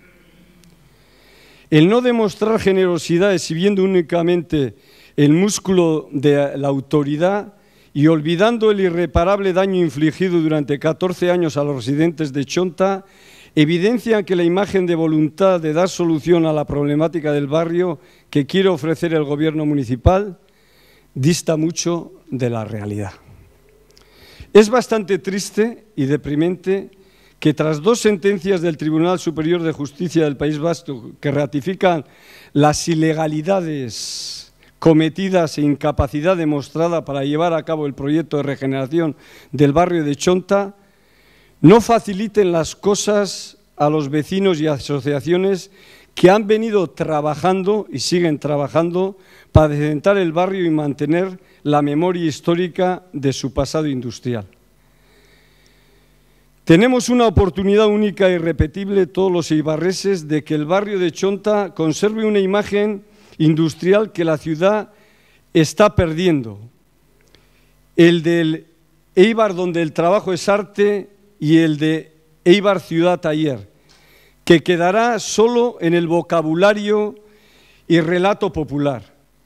En junio de 1937, las bombas dejaron sin memoria arquitectónica a Eibar y en la actualidad la política urbanística está acabando con los pocos vestigios que nos quedaban de esa época. La reconstrucción de los emprendedores eibarreses en la posguerra quedará borrada y se perderá la memoria de lo que hicieron y quiénes lo hicieron. La pérdida de un patrimonio histórico como la Plaza del Mercado de Reval nos debe hacer reflexionar y mirar en Europa cómo se protege el patrimonio.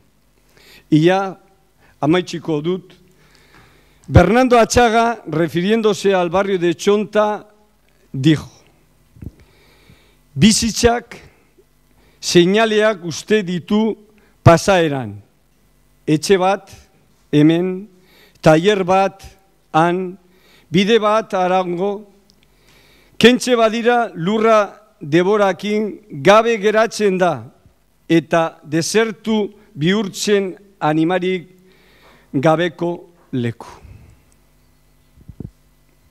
Bukatu dut. Bueno, damos por terminado. Miguel no estaba bien y ha tenido que irse, o sea que damos por terminado el pleno. Pero yo quiero hablar. Habla. Que el alcalde se haya ido será problema suyo. Yo también estoy jodido y estoy aquí. Bueno. Yo hablo perfectamente. Aquí la semana pasada, en el último pleno se habló, pero ya habéis estado calladas. Venga. Pues eso, ya estamos. Vamos, venga. Bueno, yo me quería referir a este señor tan educado que el otro día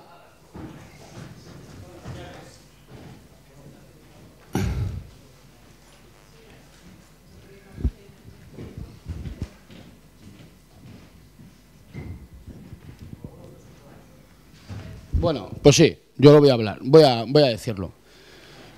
Yo el otro día, en el último pleno, no pude estar aquí y estuve viendo el pleno por internet. Bueno, a mí me pareció vergonzoso. Esta gente ahora se levanta porque yo tengo una forma de hablar que no les gusta, que luego ellos por la noche hablan así. Me pareció vergonzoso cómo el señor Arcadio trató a María Jesús, la forma de hablar que tuvo hacia esta concejala, la chulería, la falta de respeto que tuvo hasta esta concejala. Y el problema que tengo yo de este hombre no me extraña, porque yo he oído grabaciones de este hombre, y lo digo, sí, lo voy a decir aquí, no tengo ningún miedo, no me da ningún miedo este elemento. Yo he oído grabaciones de este señor desayunando en un teléfono móvil. No me extraña que le hable así a una concejala o a una compañera de ayuntamiento, pero lo que más me preocupa, vuelvo a repetir, no me extraña este señor ni me extraña el Partido Socialista, pero lo que sí me preocupa del último pleno es cómo a esta señora se le da malamente y la oposición, los partidos que están al otro lado, no dicen ni plantean. Este señor tenía que estar fuera del ayuntamiento. Si yo, mirar la que se ha montado, por lo que he dicho, que ni he faltado, ni he insultado a nadie. Otra cosa es que te guste mi tono o no, pero ese ya es tu problema. A mí se me ha faltado en un bar desayunando y lo tengo grabado en móvil. Ese señor me ha faltado a mí en un bar desayunando y está grabado en un móvil. No lo puedo sacar porque yo no estoy en esa conversación. Si no estaba, se había hecho público. Pero los partidos de la oposición, cuando a una concejala se le falta de esa manera el respeto, con esa prepotencia, con esa chulería. Yo creo que los partidos de la oposición se deberían de haber, por lo menos como mínimo, haber hecho lo que han hecho ahora, lo que ha hecho el Partido Socialista, haberse levantado e irse. Y luego pedir públicamente que este señor, con el dineral que gana, no puede tratar a un compañero de ayuntamiento de esa manera. Como mínimo tenéis que haber pedido la dimisión de este tío. Este tío es un prepotente. Y sé perfectamente de lo que hablo. No solo de mí, de compañeros de ayuntamiento. Y lo vuelvo a repetir, si estoy mintiendo, que me deje sacar la grabación y yo la hago pública.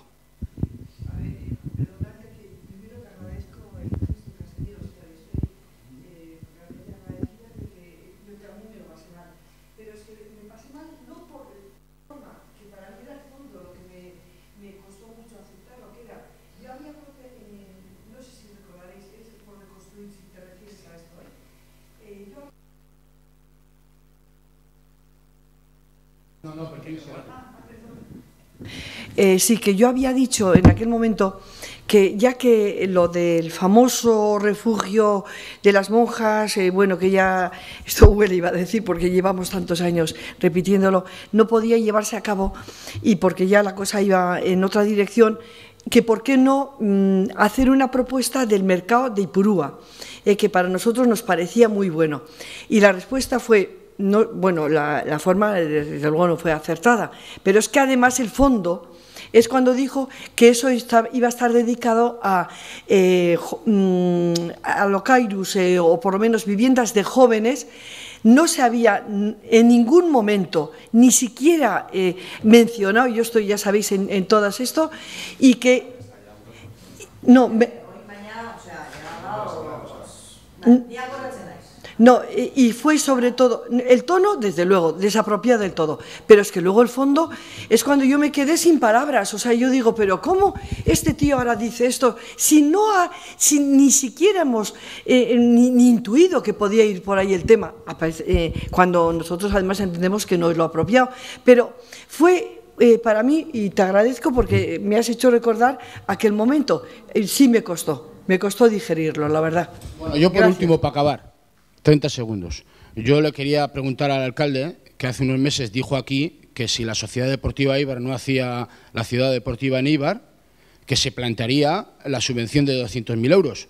Bueno, pues señor alcalde, ahí la tiene. Joder, está la cosa como para decir algo. Puedes decir, se acabó.